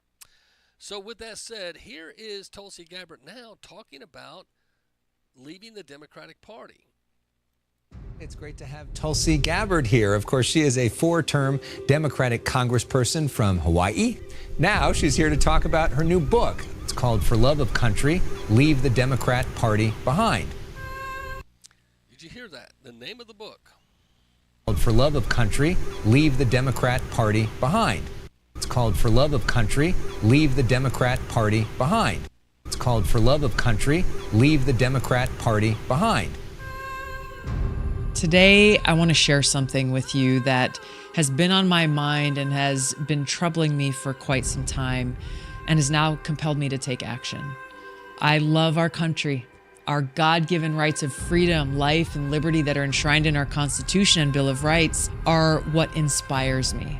I took an oath dedicating my life to supporting and defending those freedoms, both in uniform and in public office. Please welcome Tulsi Gabbard. I was drawn to the ideals of a big tent, inclusive Democratic Party that stood up for working men and women, that stood up for the little guy. My fellow Democrats.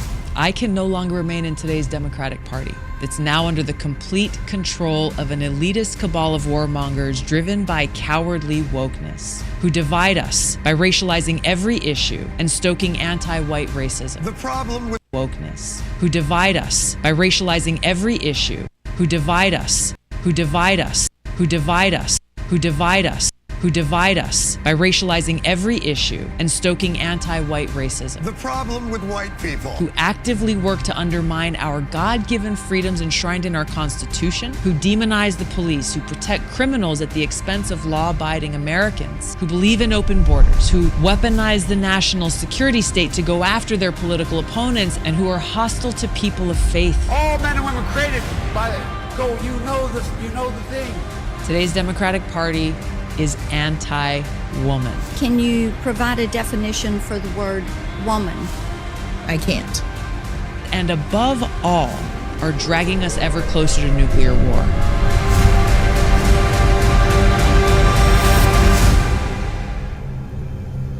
Today, I'm calling on my fellow common sense, independent-minded Democrats. Join me in leaving the Democratic Party.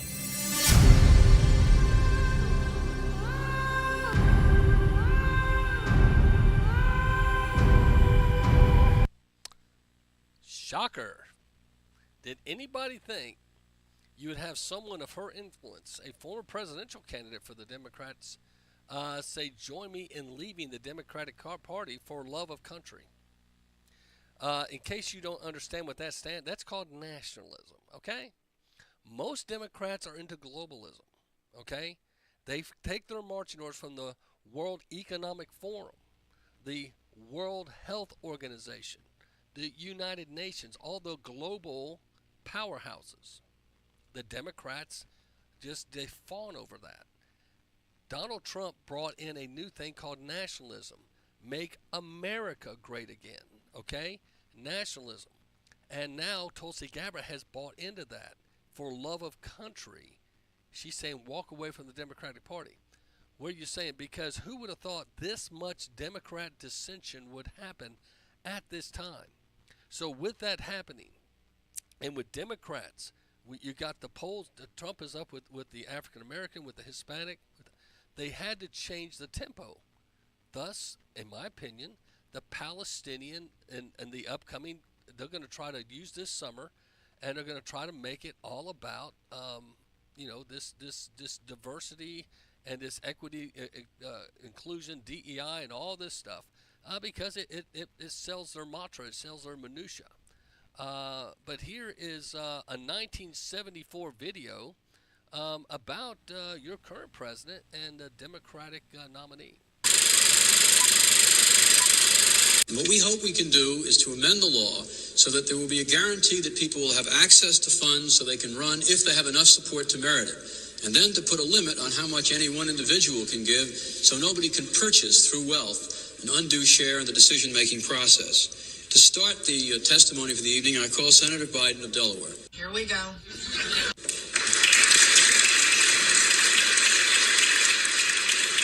Senator Biden, welcome to the Advocates. Thank you. Good to be here. Senator Biden, it's nice to have you here. As the youngest member of the Senate, the one, therefore, who may expect the longest career there, I wonder if you'd say to us, since it's clear that you're not corrupt and you got elected. I highly doubt that. Since it's clear that you're not corrupt and you got elected. Why should people think that the system produces corrupt results when there you are? Well, I'm not sure you should assume I'm not corrupt, but thank you for that, though.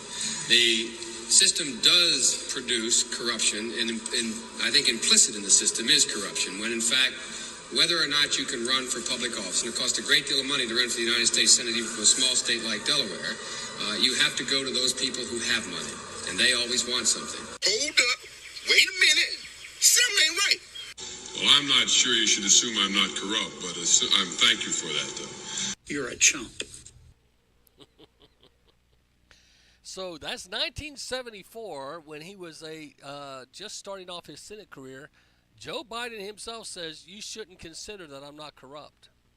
He goes on in that interview talking about how he prostituted himself before people of power and wealth to help him run.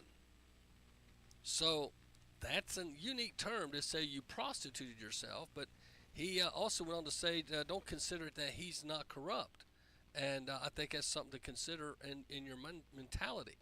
So got another one here. This is Stephen A. Smith walking back his bold words. Goes to show he was just maybe a Democrat wanting some clickbait, but now he's got spanked. How it started. Dare I say something that will probably be termed the most uncomfortable thing that I've ever had to articulate out of my mouth from a political perspective. But I got to tell you something. As much as people may have been abhorred by Donald Trump's statement weeks ago, talking about how black folks, he's hearing that black folks find him relatable because what he's going through is similar to what black Americans have gone through, he wasn't lying. He was telling the truth. When you see the law enforcement, the court system, and everything else being exercised against him, it is something that black folks throughout this nation can relate to with some of our historic, iconic figures. We've seen that happen throughout society. So no matter what race, what ethnicity you may emanate from, we relate to you when you're suffering like that because we know we have. And that's what he articulated. As unpopular as it was, as much as we didn't like to hear it, it's the truth, and there's no way around it. Those are all contributing factors to the state of affairs with the slippage that appears to be taking fold when it comes to President Biden, unfortunately. How it's going. I wanted to touch on something that I made news about just a few days ago. Let me say this, ladies. Notice how calmer he is now. Ladies and gentlemen, accountability is where everything needs to begin in this world. It's something I say quite often. I certainly never hesitate to hold folks accountable when mistakes or mishaps occur, so I'm certainly not about to run from it myself. I'm fully aware that I've been in the news over the last few days, paraded all over social media as well, after comments I made during my appearance on Fox News' Hannity last week with the one and only Sean Hannity himself. And I'm fully aware of the outcry that has ensued because of it. A lot of folks in Black America seem pretty pissed at me right now, from friends and loved ones to colleagues, contemporaries, and dare I say even the NAACP itself. Quite a few folks were put off, if not, dare I say even the NAACP itself. Dare I say even the NAACP itself, to colleagues, contemporaries, and dare I say even the NAACP itself. Quite a few folks were put off, if not flat out offended, after my words were interpreted as associating support for Trump from the black community with all the legal issues he's facing. For that, I sincerely apologize. To be clear, my words were misconstrued. I don't think so. But Stephen A. Smith, you've just now proven that you are not the big man you claim to be. You, like so many others, capitulate. See ya. Wouldn't want to. Have you heard of this brand new product that instantly cleans? Sorry. Had another great video, and I got in the middle of Mr. Stephen A. Smith. But anyway, I don't know about you guys, but I get concerned that as it gets closer to the time of the election, there's going to be so much. I think they're going to take it to another level. I think what we saw with Antifa and Black Lives Matter, those riots, because you got what they all have in common is George Soros funding, the destruction and riots and to invoke fear, those are the things they all have in common. I think to get the fear level up, they're going to have to take the Palestinian thing to another level. And I think we might be seeing some of that, and it's going to be very disturbing. And here is the liberal point of view of hundreds of students arrested across America. And listen how she spins it to where it's opposite of my view. See what you think. I'm Amy Goodman with Nurmi Sheikh. Protests against Israel's assault on Gaza have rocked campuses from coast to coast over the past week amid an intensifying police crackdown. At the University of Texas in Austin, school officials called in local and state police, including some on horseback, who violently broke up a student encampment on campus. Who violently? When you swing at police officers, they have a right to take you down. At least 50 people were arrested, including at least one journalist. Some faculty at UT Austin are going on strike today to protest the police crackdown. Meanwhile, the Gaza Solidarity encampment at Columbia University continues a week after over 100 students were arrested in a failed attempt by the university administration to clear the demonstration. University President Minouche Shafik had set on Tuesday a midnight deadline to reach an agreement on clearing an encampment, but the school extended negotiations for another 48 hours. On a visit to campus Wednesday, House Speaker Mike Johnson called on Shafik to resign. I am here today joining my colleagues and calling on President Shafik to resign if she cannot immediately bring order to this chaos.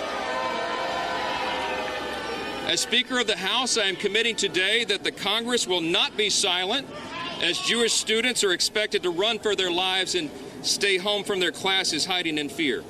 For more, we're joined in New York by Sarah King, member of Columbia University Apartheid Divest. She is Jewish, one of the students arrested at the encampment last week, who's now suspended. We're also joined by Joshua Sklar, a graduate student, University of Texas Austin, a member of Jewish Voice for Peace Austin, who was at Wednesday's protest. We welcome you both to Democracy Now! Josh, there were more than 50 arrests at UT Austin. If you can respond to the House Speaker, who's saying that these encampments around the country are anti-Semitic and pro-Hamas. It's absolutely ridiculous. I was there with a contingent of Jewish students, and we were received very warmly. Are you believing that? Are you believing that? There were even Jewish Zionists there, and they were not harassed at all. In fact, I would say that they probably felt safer than the majority of protesters. Sarah King, if you could describe what's happening now at Columbia University and your own position. You were suspended? Yes, I was one of the over 100 students who was arrested as part of a peaceful protest in the Gaza Solidarity encampment. And I'm one of the students who's been suspended as well, so I'm currently not allowed to be on campus. And I have to say, it's the camp itself is very beautiful. It's been a real place of interfaith celebration and solidarity in support of the people of Gaza, who are now at over 200 days of genocide. So, are you hearing the minutia? They're trying to make you think that, and I'm sorry, I doubt that these kids, I do. They can doubt me. You doubt me. I get doubters all the time. I get comments from people, and I'm going, you know, this is America, freedom of speech. But I just want you to hear, this is from Democracy Now! It's a very left-leaning, but do you see where people on the left hear this? Of course, I'm on the right, and I hear other things. So when you try to listen, it's hard for me to listen. Why? Because I don't agree with it. Just like it's hard for them to listen to me or someone from the right. My whole point in all this is, where do we come to the middle? When does peace come? Don't know. That's what's going to make the Antichrist so appealing. Somehow the Antichrist is going to be able to bring peace among people that just... It's going to be like going down to Alabama, as I mentioned earlier, and making Alabama and Auburn fans come together. That sounds like an impossibility. But that's the kind of thing if you're in the football analogies. So it's going to be interesting to see how this all plays out, because right now it's we're just now kicking off May. So you got May, June, July, August, September, October, because the election's May 5th. So that's 6 months technically. Okay. Now you've got the Democrat and the GOP conventions that will be in June and July. More than likely, between now and July, the Hamas and the Palestinian, all this stuff's going to rank up really big, because they need the Democrats to come across, and this is what it's looking like. The Democrats are becoming now pro-Palestine. The Republicans are the pro-Israel. And this is what's going to be. We have an ally in Israel that's concerned, and rightfully so. If you guys didn't hear earlier, this is Netanyahu, the president of Israel. Would a He's moron got be concern. capable? What's happening in America's college campuses is horrific. Anti-Semitic mobs have taken over leading universities. They call for the annihilation of Israel. They attack Jewish students. They attack Jewish faculty. This is reminiscent of what happened in German universities in the 1930s. It's unconscionable. It has to be stopped. It has to be condemned, and condemned unequivocally. But that's not what happened. The response of several university presidents was shameful. Now, fortunately, state, local, federal officials, many of them have responded differently, but there has to be more. More has to be done. And it does. But how do you get there? Because you have people like George Soros funding these protests. And this was Fox Business, and I played this earlier. We've been trying to figure out who's behind all of this because, Paul, obviously it's coordinated. They all have the same colored tents, the same colored outfits. Somebody's funding all of this.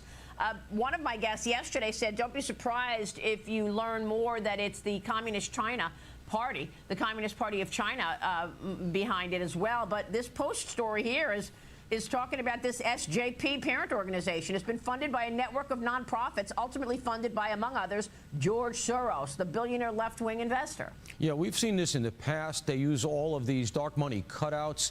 The money is funded through subsidiaries so that it's difficult to follow. And that's why last Monday you saw, when this all kicked off, these protests occurred simultaneously in cities across the country. This is before they occupied Colombia. But we had all these protests. I was out there, so I was up close on them. These protests look very, very much like Occupy. It's not just students. I've seen the ages of some of the arrestees. They're in their mid-20s. I was up close on them. These protests look very, very much like Occupy. Protests look very, very much like Occupy. Protests look very, very much like Occupy. It's not just students. I've seen the ages of some of the arrestees. They're in their mid-20s. Just students. I've seen the ages of some of the arrestees. They're in their mid-20s. They're well past college age. Wow. And so you see that going on at the same time all over the country. They all have the same tents, the same placards. Yeah. Obviously, there's coordination. Somebody's pulling the strings. Unbelievable. Meanwhile, what about the story of the day? House Judiciary Republicans say that Manhattan DA Alvin Bragg and the DA's office allowed political motivations and animus to infect the prosecutorial discretion in the so-called hush money case. The Judiciary Chairman, Jim Jordan, says that ex-New York prosecutor Mark Pomerantz put... And it went on to talk about the, and you guys probably heard yesterday, Harvey Weinstein having some charges dropped. So all this stuff, the timing. You got to ask yourself, how in the world has all this come about? You got right now, right before an election, you got a president that's being tried, a former president, Donald Trump. Now all of a sudden, Harvey Weinstein's having charges dropped because an upper level of New York female judges said he was treated unfairly in his rape. Even though 100 victims came forward, they allowed some testimony of someone, even though he raped her, but it wasn't supposed. The timing was off, and you're going, "Are you serious?" So they're dropping some charges on Harvey Weinstein, putting him back in the news cycle. So you got Harvey Weinstein in the news cycle at the same time Donald Trump dealing with Alvin Bragg and New York court system. Okay, that's not a coinky-dinks. That's on purpose. Okay, that's my opinion. At the same time this is going on, you happen to have a Palestinian chaos all across the country. Okay? So what this is doing is taking our mind off the key issues people are most concerned about, the border and the economy. But eventually I think it's going to backfire because everyone looks down into their pocketbook and says, I can't afford to live. The economy is crazy. And right now, a lot of folks are really scratching their head, hey, making plans for the next 3 to 5 years. People are deciding not to go on vacations again. People are deciding to get rid of a car and share vehicles. There's a lot of tough decisions that are happening, and rightfully so, because they're concerned about their future. This presidential election is going to have a lot. So they've got to get your mind off the economy and off the border if they can, and try to get it on something else. Why not the Palestinian Hamas? Let's get our mind on overseas, and let's worry about Israel and Iran. Let's worry about that situation for a while. Let's try to get our mind off that, and let's bring up a ghost of the past, Harvey Weinstein, and somehow get his sexual perversions back in the news cycle, and try to tie Trump because he's in a hush money case, and he just had to pay off that Carol lady supposedly, even though he was found innocent of not that her rape charges were false, but supposedly he bullied her, so she got millions of dollars and she's the one falsely accusing him of rape. She was not found to be credible, but because he made unkind words, he has to pay. New York is jacked crap city, okay? California, Cuckooville. New York is crap city. And yet the two of them are controlling the main media, mindsets. And that's where you and I have to come in and say, listen, I will not allow you to take my mind off what we know to be true and what we know to be egregious. Now, I personally think these campus uprisings, eventually, like Fox Business has brought out, are going to tie back into the border and tie back into George Soros and his open society and his funding of the border, and he's funding these upheavals here in the campuses. Now, I've tried to make it a little bit more, bring the spiritual aspect in. I think a lot of folks are concerned with the coming of the end of time, but I'm going to play for you again. This is the trailer of the movie Civil War. It just came out in April. Again, timing, think about this. Civil War movie, get your mind thinking about America falling. Same time, Palestinian, it's all like Hollywood, man, all this stuff. Think about this. Timing. Here is your Civil War movie. The United States Army ramps up activity. The White House issued warnings to the Western forces as well as the Florida Alliance. The three-term president assures the uprising will be dealt with swiftly. Let me know if you want to try anything on. I guess aware there's like a pretty huge civil war going on all across America. We just try to stay out. With what we see on the news, seems like it's for the best.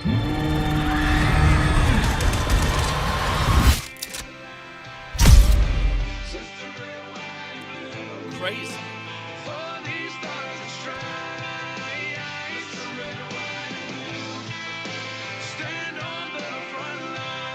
This is Macil Duncan. If you'd like to help us feed the hungry, you can go online today at www.appletonbaptist.com. That's appletonbaptist.com, and help us feed the hungry. We're feeding right at 3,000 people or more a month, one time. We do that by giving out food at our food pantry, but also going downtown to the tent cities and a lot of veterans and homeless people. So again, help us feed the hungry at www.appletonbaptist.com. Attention business owners. Have you already filed for your employee retention credit with the IRS? As reported in a major financial paper, the IRS will be slowing down ERC checks. You could now be waiting several months to a year plus to get your ERC money. We can help you get it within 10 days. As long as you've already filed for your ERC with the IRS, we can advance you the money. Finance ERC has already funded millions of dollars in ERC money. You don't need to wait to get your money. We can get it to you within 10 days. Again, if you've already filed your employer retention credit, we can help you get the money in your bank account within 10 days from today. But you need to call right now while time is on your side. Here's our number. Not available in all states. 800-570-7651. 800-570-7651. 800-570-7651. That's 800-570-7651. Life insurance is one of those things that just about everybody needs, but few people actually have. Hey, if you die unexpectedly without life insurance, guess what? You'll leave your family with even a bigger mess. Life insurance will help replace your family's income. It'll help cover burial expenses. Life insurance can even help pay off debt like credit cards and medical bills. Life insurance can even pay for college. And if you own a business and you die, life insurance can help your business from collapsing. It can even help cover estate taxes. Life insurance has never been more affordable and needed. Plus, you can always shop around even if you have a plan and save some money. So call the Life Insurance Quote Line right now for free pricing information. 800-932-3721. 800-932-3721. 800-932-3721. That's 800-932-3721. If you're a diabetic, we have great news. You can end the painful finger sticks with a new CGM. Plus, they may be covered by Medicare, Medicaid, or private insurance. If you use insulin or have had hypoglycemic events, you may qualify. Call US Med now to learn more. 800-803-3771. 800-803-3771. 800-803-3771. That's 800-803-3771.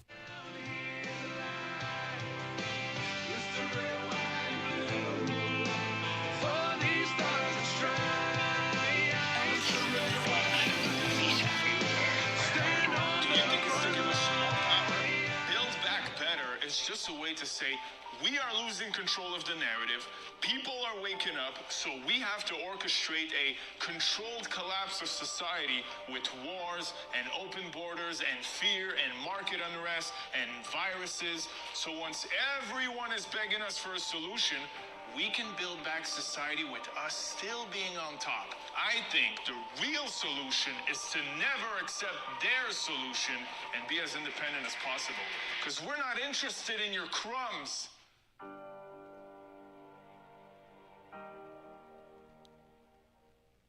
How many clues do you... When a politician says, build back better.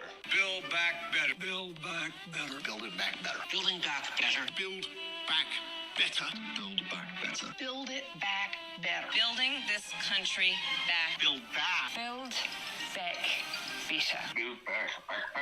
Do you think it's to give us more power? Build back better is just a way to say we are losing control of the narrative. People are waking up, so we have to orchestrate a controlled collapse of society with wars and open borders and fear and market unrest and viruses. So once everyone is begging us for a solution, we can build back society with us still being on top. I think the real solution is to never accept their solution and be as independent as possible. Because we're not interested in your crumbs. What do you think about that? That's one of my listeners sent that to me. Way to go, man. I agree with you. That Build Back Better stuff, I don't see anywhere where it's working. Does anyone see anything Built Back Better? Better yet, does anyone have a T-shirt, bumper sticker, a hat, Build Back Better you see people wearing with any sense of pride? I was driving down the road the other day, and I actually saw an old faded Feel the Burn, back when Bernie Sanders ran in 2015 and 16, Feel the Burn. I'm thinking, it's funny, I see a Feel the Burn, but I can't find a Build Back Better. Now, I know I'm in Chattanooga, Tennessee, and we're much more conservative, etc., but I think that's interesting. So I found this also. I wanted to play for you. This is Adrian Rogers. This is a great message. He said, let me see if I can get it back from the beginning here. Check this out for a good devotional thought for you. Come on, Adrian. There we go. Did he walk on the water? Check this out. Was this theatrics? Oh, no. No. Was he just saying, look at me, I can walk on water? No. There's a message in the miracle, a significance in the sign, something that goes beyond the miracle, something for your heart today when you're in trouble. And what is it? listen. When they saw him walking on the water, what was their biggest problem? That water. What he was saying to them is this: what looks like it is going to be over your head is already under my feet. Jesus said, Is that not cool? That was Adrian Rogers. Now, it's a great message thinking about that. The disciples were all freaking out. They're in a boat, and Jesus comes walking on the water. They're afraid of the storm. And I think it's amazing because that's what happens. Their biggest fear at the time was the water and overcoming and flooding the boat and taking their lives. And Jesus walking on the water was a great example to tell the disciples, what your biggest fear is under my feet. Right now, we have all these fears in this country. We have political fears. We have financial fears. We have international fears. Some are having some more close to home fears. Maybe you're out of a job, or maybe you're having medical issues. But understand this, everything's under the feet of Jesus. I personally believe he's the King of Kings and Lord of Lords. Now, I know there's some that out there that roll your eyes when I say that, because I do happen to have a lot of atheistic and agnostics that like to listen to me because of my political views. They're very pro-American, and I understand that, but I hope my listeners understand this. God does love you, and he has a great plan for all of our lives. Don't forget Saul. Before he became Paul, Saul was a Christian killer. He would have rolled his eyes with you. Now, he wasn't an atheist. He believed in God, Jehovah, but he didn't believe in Jesus Christ. But he had an experience on the road to Damascus. You ought to read about it in the book of Acts. But Jesus said to him, Saul, Saul, why do you persecute me, dude? And he had an encounter with Christ, and it changed his life. And he went from Saul to Paul, and he wrote most of the New Testament. A guy that once hated Christians actually would drag them into the lion's den to watch them be torn apart limb for limb. Actually would get marching orders to go grab Christians. This guy was the ultimate man that hated Christianity. Yet he then got converted and wrote most of the New Testament. See, God's in the business of changing things. He's big. He's powerful. He can change your life. There may be someone here today on Friday. You've listened to some of the things we've talked about. I've talked a little bit about the end of times, the red heifers, the rebuild of the third temple, the Antichrist. We've talked about how the timing of all these things, it looks like there's manipulation in the wind, because you've got all these things happening in courts and in borders, etc. But there's no problem bigger than God. God's big enough to handle all this. I personally am a big believer in that. Now, I know some don't share my optimism. I know Christians or folks that claim to know Christ, but they're wigged out right now. But I'm reminded of one of my favorite verses. Do not be conformed to this world, but be transformed by the renewing of your mind. Romans chapter 12, verse 2. That word transformed, it talks about like a cocoon, much like a butterfly.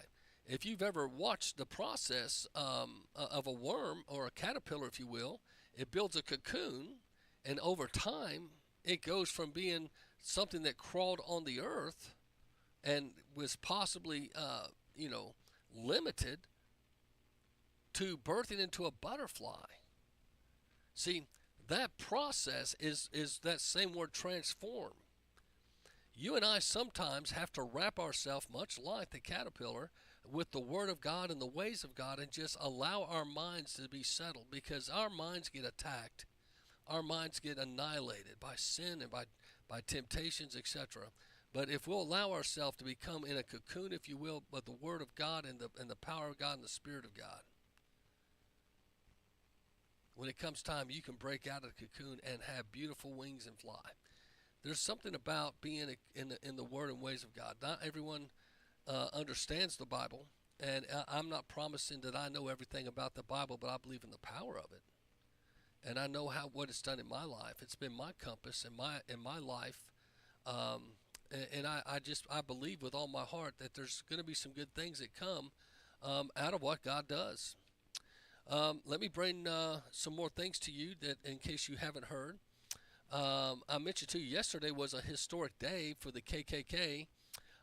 Its national convention was in Nashville, Tennessee, and it birthed from the Democratic Party.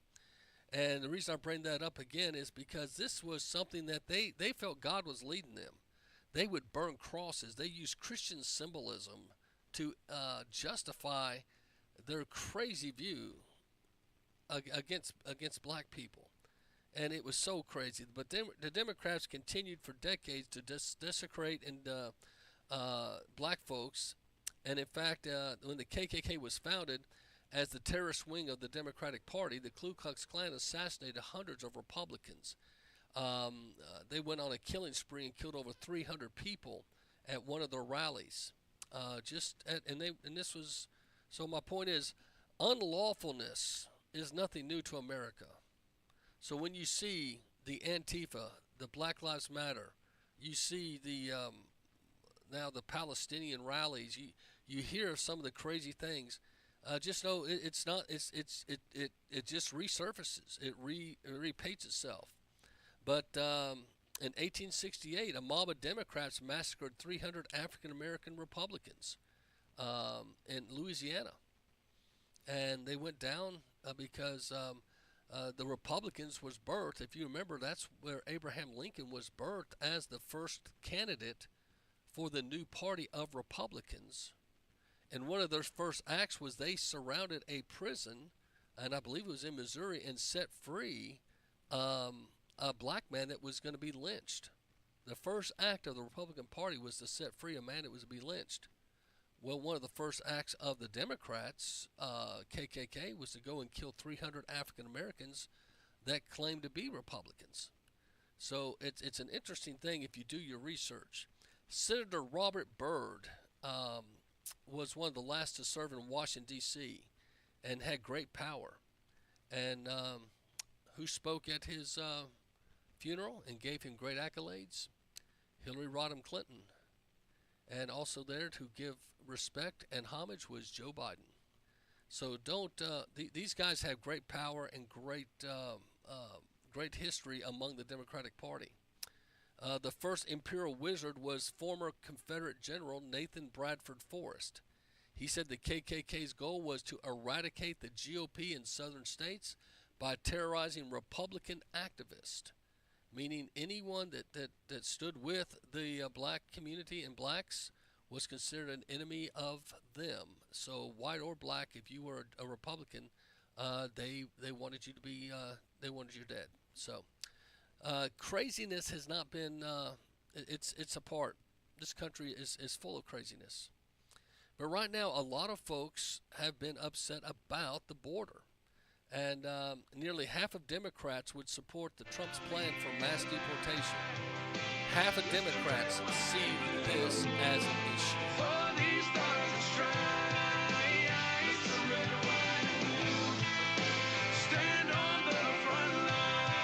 This is Macil Duncan. My new book, Move Your Mountains, Learn the Journey of Faith That Can Overcome, is available on Amazon, Barnes & Noble, Books A Million, Lifeway Books, Thrifty, wherever you get your online material.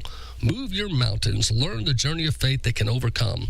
Don't forget my radio show is every day, 3 to 6 p.m. on the Street Level America and U.S. Radio Today Heartbeat. We're in 32 states and multiple countries, and thanks so much. Move Your Mountains by Macil Duncan. Hey, listen, are you a 50-year-old person looking for term life insurance? Then you need to talk to Bob. Bob specializes in helping people find $1 million or more of term life insurance for a couple of $100 a month. Look, you need to know there's a price war in the term life insurance business, and you may be paying too much. Call Bob, and he'll shop and see how much money he can save you. Look, this could be the last term life insurance policy you ever have. Your rates are guaranteed for the next 20 years. That's right, guaranteed guaranteed level rates for the next 20 years. And if you're a smoker or your health is not perfect, Bob has great rates for you too. So for $1 million of term life insurance coverage for a couple of $100 a month, call Bob right now. 800-957-6062. 800-957-6062. 800-957-6062. That's 800-957-6062. Paid for by Term Direct. This is Macil Duncan. If you'd like to help us feed the hungry, you can go online today at www.appisonbaptist.com. That's appisonbaptist.com and help us feed the hungry. We're feeding right at 3,000 people or more a month, one time. We do that by giving out food at our food pantry, but also going downtown to the tent cities and a lot of veterans and homeless people. So again, help us feed the hungry at www.appisonbaptist.com. Attention, business owners. Have you already filed for your employer retention credit with the IRS? As reported in a major financial paper, the IRS will be slowing down ERC checks. You could now be waiting several months to a year plus to get your ERC money. We can help you get it within 10 days. As long as you've already filed for your ERC with the IRS, we can advance you the money. Finance ERC has already funded millions of dollars in ERC money. You don't need to wait to get your money. We can get it to you within 10 days. Again, if you've already filed your employer retention credit, we can help you get the money in your bank account within 10 days from today. But you need to call right now while time is on your side. Here's our number. Not available in all states. 800-570-7651. 800-570-7651. 800-570-7651. That's 800-570-7651.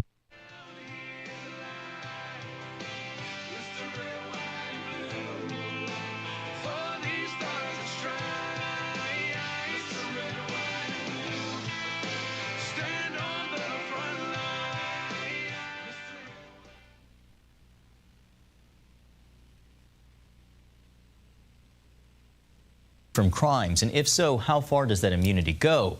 The ruling will affect not only former President Trump, but future presidents as well.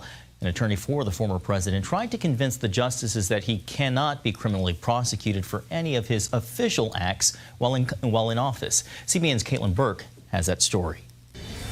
The focus of the justices' questions to Trump's lawyer centered around how to make a distinction between private and official actions taken while in office.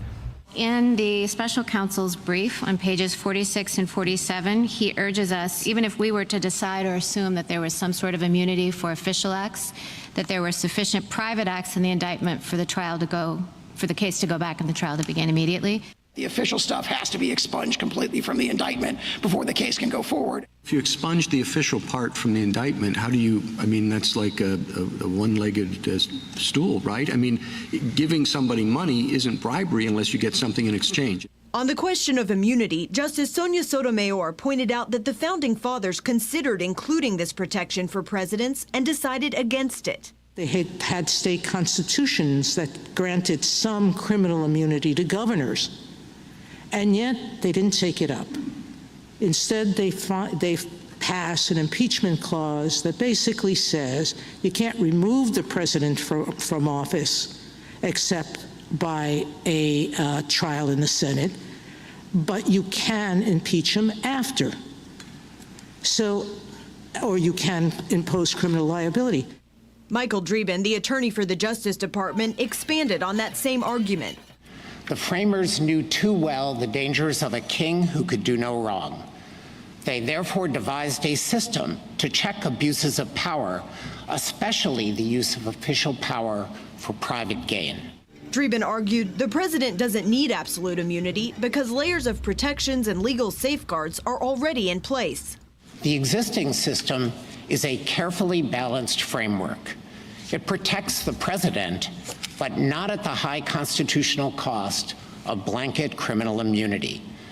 That has been the understanding of every president from the framing through Watergate and up to today.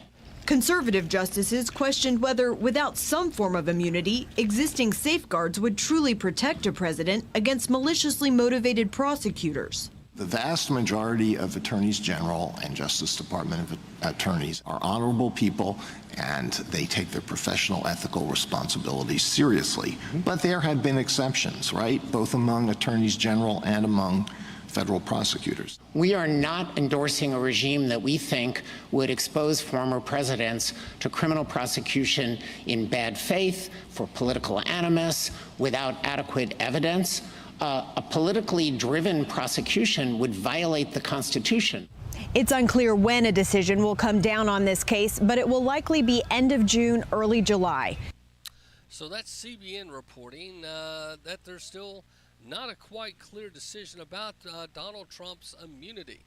But one thing is clear, Donald Trump, I think, struck a nerve with Biden 3 weeks ago when he said this. Hang on just a sec. I'm thrilled to be back in Wisconsin with thousands of proud, hardworking American patriots. That's what you are. You built this country. You can see we have an empty podium right here to my right. You know what that is? That's for Joe Biden. I'm trying to get him to debate. I'm calling on Crooked Joe to debate anytime, any place.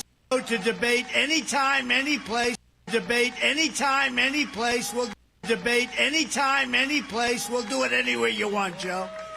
So that we can discuss in a friendly manner the real problems of our country, of which there are many, instead of trying to have corrupt prosecutors fight your battles for you. That's no good.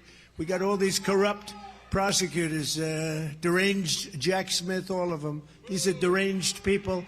Let's debate outside, Joe. Let's go have a good, solid, friendly debate, just a friendly, where our country's going, because our country's going to hell, and we're not going to let it happen.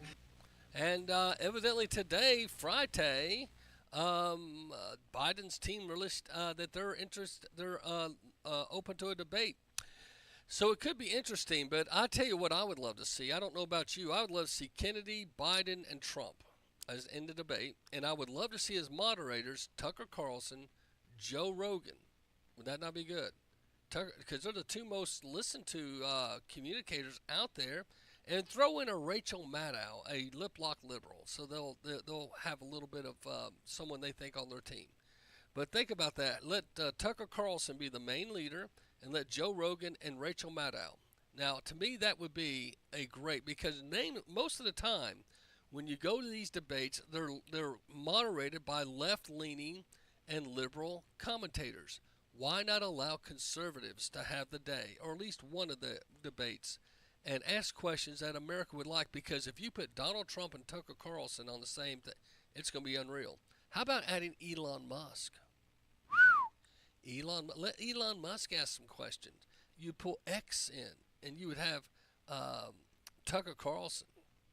I think it'd be amazing. That's just my opinion. But I think if they would use people that already have the largest audience, Joe Rogan's, Tucker Carlson, Elon Musk's, even throw a bone to someone like Rachel Maddow. Now, what's interesting is when you go to the Gateway Pundit, and I was just pulling up some stories, just checking if anything changed here. Joe Rogan is making fun of CNN. Their polls are so down that he's mocking them. Says Joe Rogan mocks CNN bad ratings. He goes, I have way more people listening to my podcast, which is true. So I think that's pretty interesting. So, but Trump says anytime, anywhere, any place, he will do the debate. And I think it's going to be interesting because Trump's responding to Biden saying he will debate somewhere. I don't know when. Now, Biden's camp had said earlier that they would not debate. Now they've changed their mind. President Trump has been pressuring Joe Biden to debate for months, with Biden not committing. At recent rallies, Trump has set up an empty debate podium for Biden on stage. He's basically calling him out, calling him a chicken. So Joe Biden gave an interview to not so shocking anymore Howard Stern on Sirius XM Friday morning, and as Fox host Dagan McDowell put it, that was Fart Man interviewing Old Man. I'm telling you. So we'll see what happens. I personally think that Donald Trump would eat him alive if it was a real live debate with real issues and that opportunity. But that's just me, because I don't think Biden's got the cognitive skills to stay with it. For instance, Biden's campaign is going to remain on TikTok even though he signed the bill to ban it. I mean, that's such blatant hypocrisy. But the interesting thing is one of the guys that wrote the bill bought all this stock in Meta. Now, why would he go buy stock in Meta, which is Facebook and Instagram, right before he had this bill introduced and it got signed into law? Because evidently this is some kind of a deal made with Facebook. Because TikTok is supposedly the avenue, if you will, the Chinese way of gathering information. Facebook is the American. And Telegram has got a Russian, former Russian. Now there's folks questioning about that, but Telegram hit 1 billion users within a year. So Telegram is up there now. A lot of patriots use Telegram. I don't know if they realize the Russian connection, but regardless, there's a lot out there. So something for you guys to consider. How much time we got for the end of the show? We got a few minutes. Let's see if I can run you back by some of these that I thought were rather funny. It's Friday, and I like to play some of these. They're rather funny little clips, and see what you think on some of these. Oh, not that one. It's me versus Ruben Gallego in. That was Carrie Lake commercial. I like Carrie, but I'm not going to play your commercial.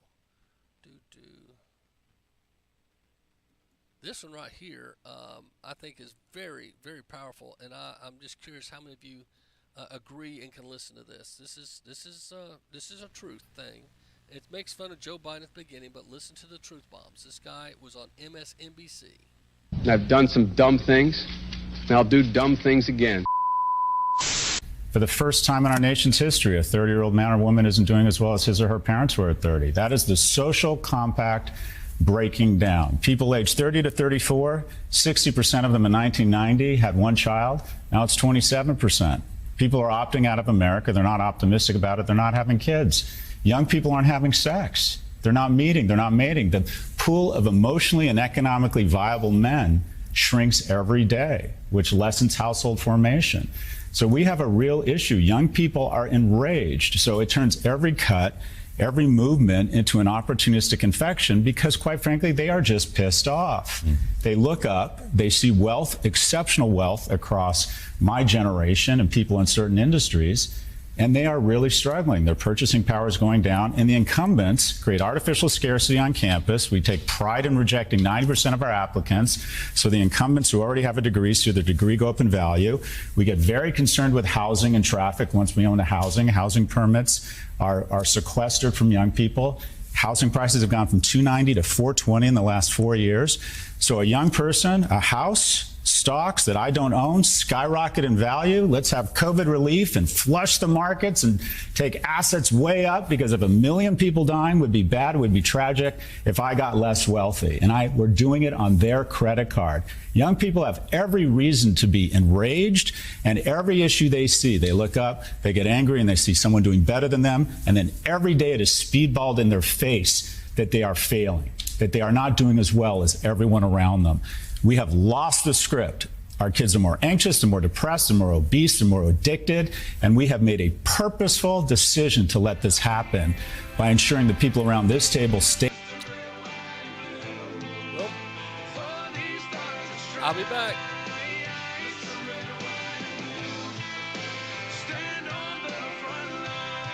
Now you can fly anywhere in the world and pay discount prices on your airline tickets. Book a flight today to London, Paris, Madrid, or anywhere else you want to go, and pay a lot less guaranteed. Call the International Travel Department right now at Low Cost Airlines. 800-708-3092. 800-708-3092. That's 800-708-3092. This is Macil Duncan. My new book, Move Your Mountains, Learn the Journey of Faith That Can Overcome, is available on Amazon, Barnes & Noble, Books A Million, Lifeway Books, Thrifty, wherever you get your online material. Move Your Mountains, Learn the Journey of Faith That Can Overcome. Don't forget my radio show is every day, 3 to 6 p.m. on the Street Level America and U.S. Radio Today Heartbeat. We're in 32 states and multiple countries, and thanks so much. Move Your Mountains by Macil Duncan. Hey, listen, are you a 50-year-old person looking for term life insurance? Then you need to talk to Bob. Bob specializes in helping people find $1 million or more of term life insurance for a couple of $100 a month. Look, you need to know there's a price war in the term life insurance business, and you may be paying too much. Call Bob, and he'll shop and see how much money he can save you. Look, this could be the last term life insurance policy you ever have. Your rates are guaranteed for the next 20 years. That's right, guaranteed level rates for the next 20 years. And if you're a smoker or your health is not perfect, Bob has great rates for you too. So for $1 million of term life insurance coverage for a couple of $100 a month, call Bob right now. 800-957-6062. 800-957-6062. 800-957-6062. That's 800-957-6062. Paid for by Term Direct. If you're a diabetic, we have great news. You can end the painful finger sticks with a new CGM. Plus, they may be covered by Medicare, Medicaid, or private insurance. If you use insulin or have had hypoglycemic events, you may qualify. Call US Med now to learn more. 800-803-3771. 800-803-3771. 800-803-3771. That's 800-803-3771.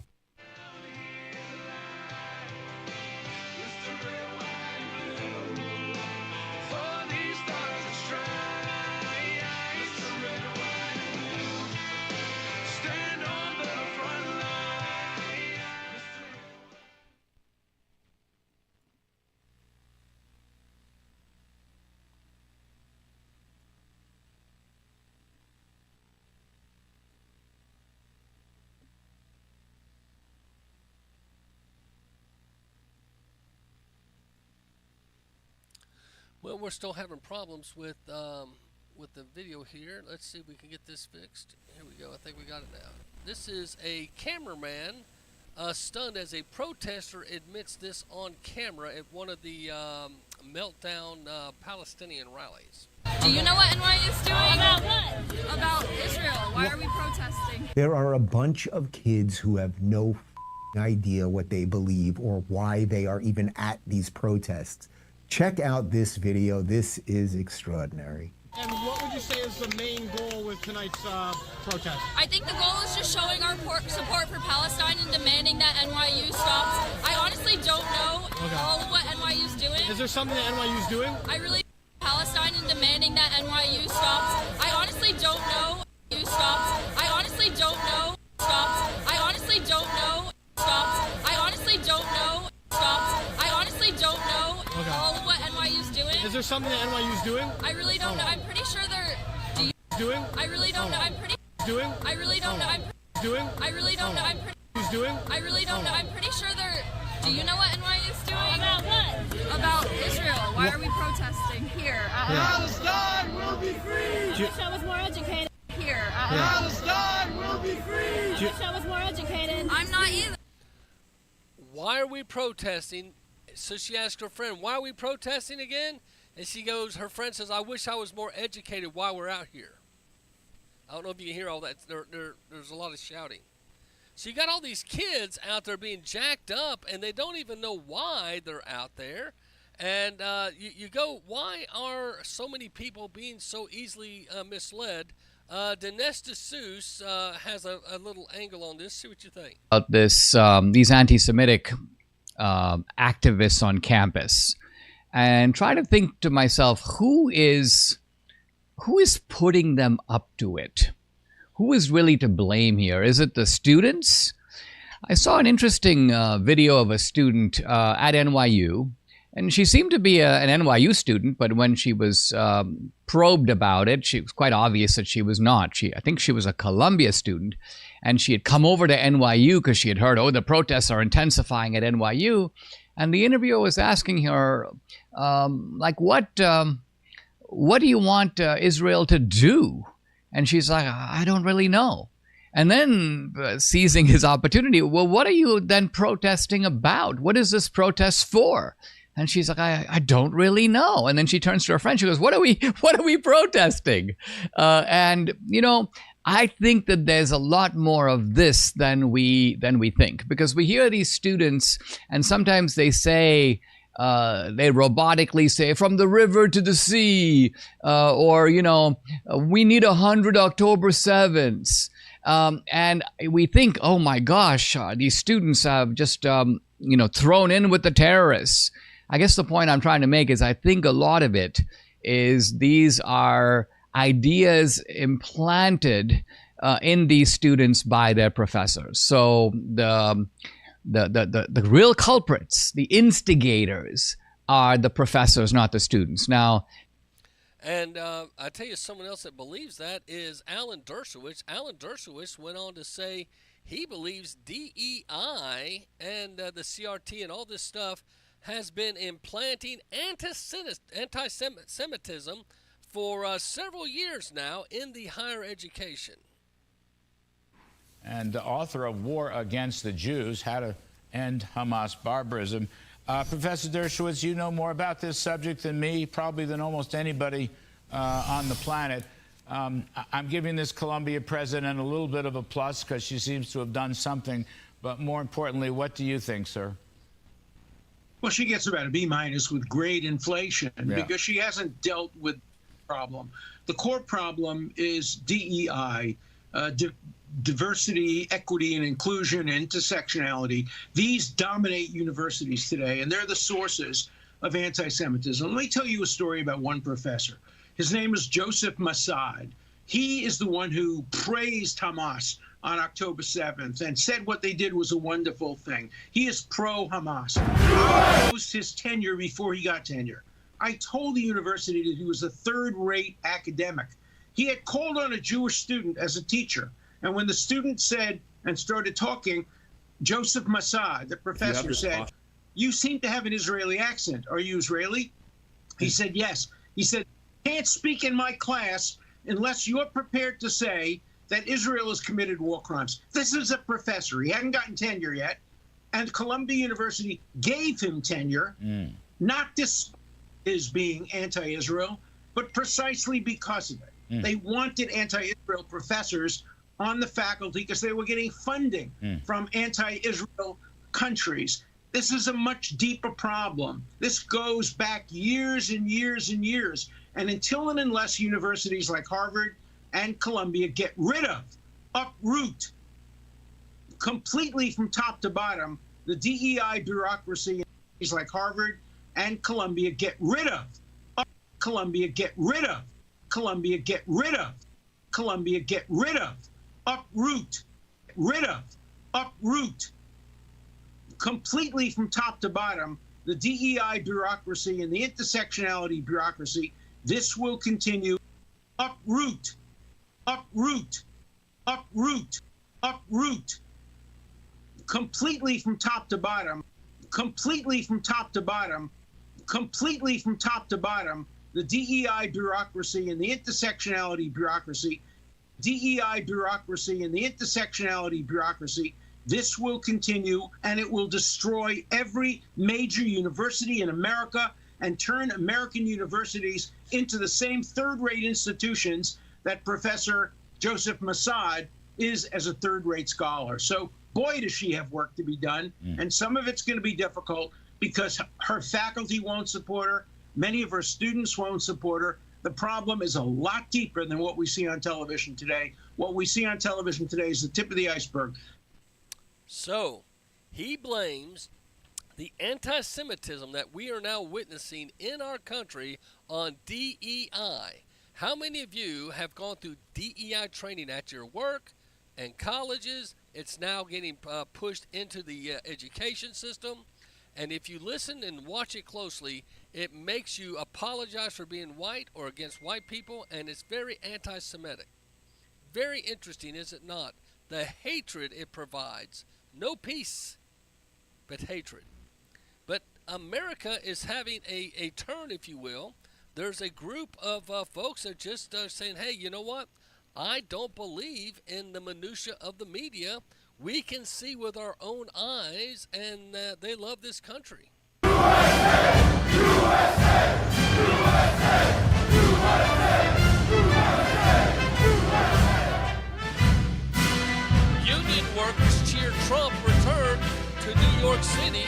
He stopped at a construction site, and the union Very there. close in New York, I understand, and we're leading in the country by a lot.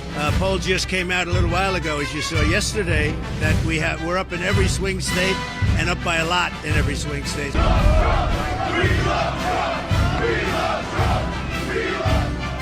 Normally, a Democrat will win New York. Biden is the worst president in history, and we have some very bad people here, but we have the greatest people, and they're right behind me. So this is going on in New York, believe it or not.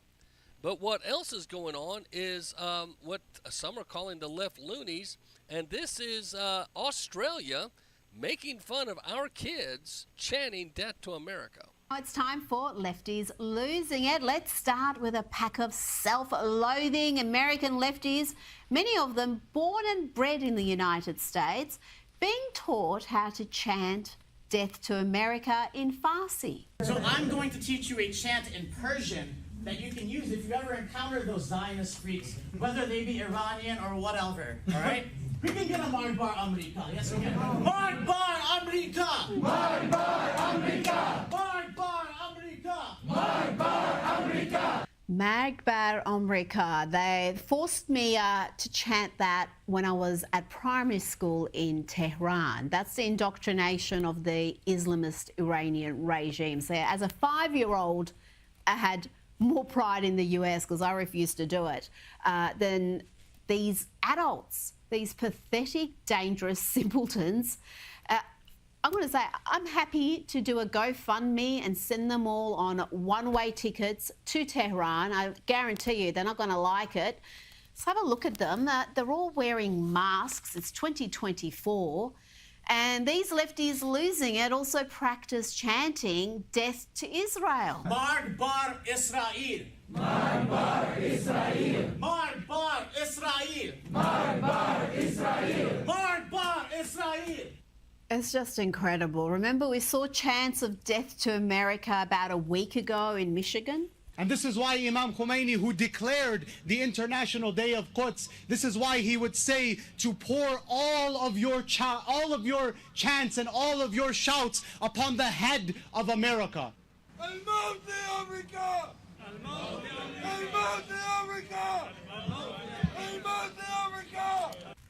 Yes, quoting the Ayatollah and chanting "Death to America." Welcome back. Now it's... So, my friends, that's where we're at. It's a Friday. America, be good, be prayerful, and stand up for what you know to be true, because we need you more now than ever. We're one nation under God, indivisible, with liberty and justice for all. I'm one of those that still believes. I think this country is a great country.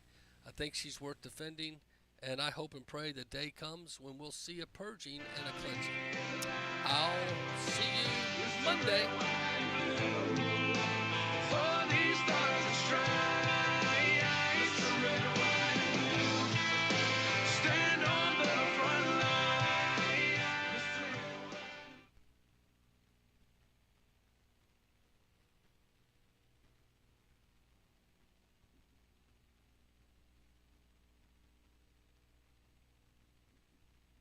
Administration is closing colleges across the country today, including right here in Northern California. The wave of unrest has led to hundreds of arrests and classes moved online. Hunter Sowers joins us now in studio, speaking to students at Sacramento State, reacting to this ever-evolving change in the scene there, Hunter. Yeah, and as we know, a lot of these students are connected, and that's what we realized today. Cal Poly Humboldt, though, online through at least tomorrow after protesters demanded an end to the war in the Middle East after taking over classrooms overnight Monday. Some still occupying buildings on campus at this hour, calling for a ceasefire in Gaza. It's the scene playing out across the country. Pro-Palestinian demonstrators clashing with police. This at Cal Poly Humboldt. The video shows students using chairs and furniture to barricade themselves inside a building. Whenever there have been humanitarian crises overseas, it has always been the young people that speak out about it. While the scene is hundreds of miles north, Sacramento State student Samuel Martin had friends at the center of the chaos. They go there, and from what they were telling me, it was just, what happened up there, it wasn't warranted. At NYU, 120 people were arrested after students there defied the university's orders to leave. Police in riot gear responding to the demonstration that went on for hours. We want to see an acknowledgement from our university that there is a genocide happening. So these kids are all demanding and telling their bosses or telling their presidents how to run the world. And like we've said before, when Google, these kids went in, and over 50 now have been fired. They went in with masks on, telling the CEO how to run the business and to cut ties with Israel, a $1.2 billion deal. They said, no, how about we just fire you? You defied your contract, and they showed them the policy procedure manual, etc. There's got to be on these college campuses a manual that talks about protocol, conduct, etc. But they're just throwing it out the window. Why? Well, we don't know, and it's very frustrating for many folks today, and I don't know if we'll ever know, but that's where we just have to have the time to pray and ask God to move in a mighty way. God bless, Godspeed. Have a great weekend, America. I'll be back Monday, and we will see you then.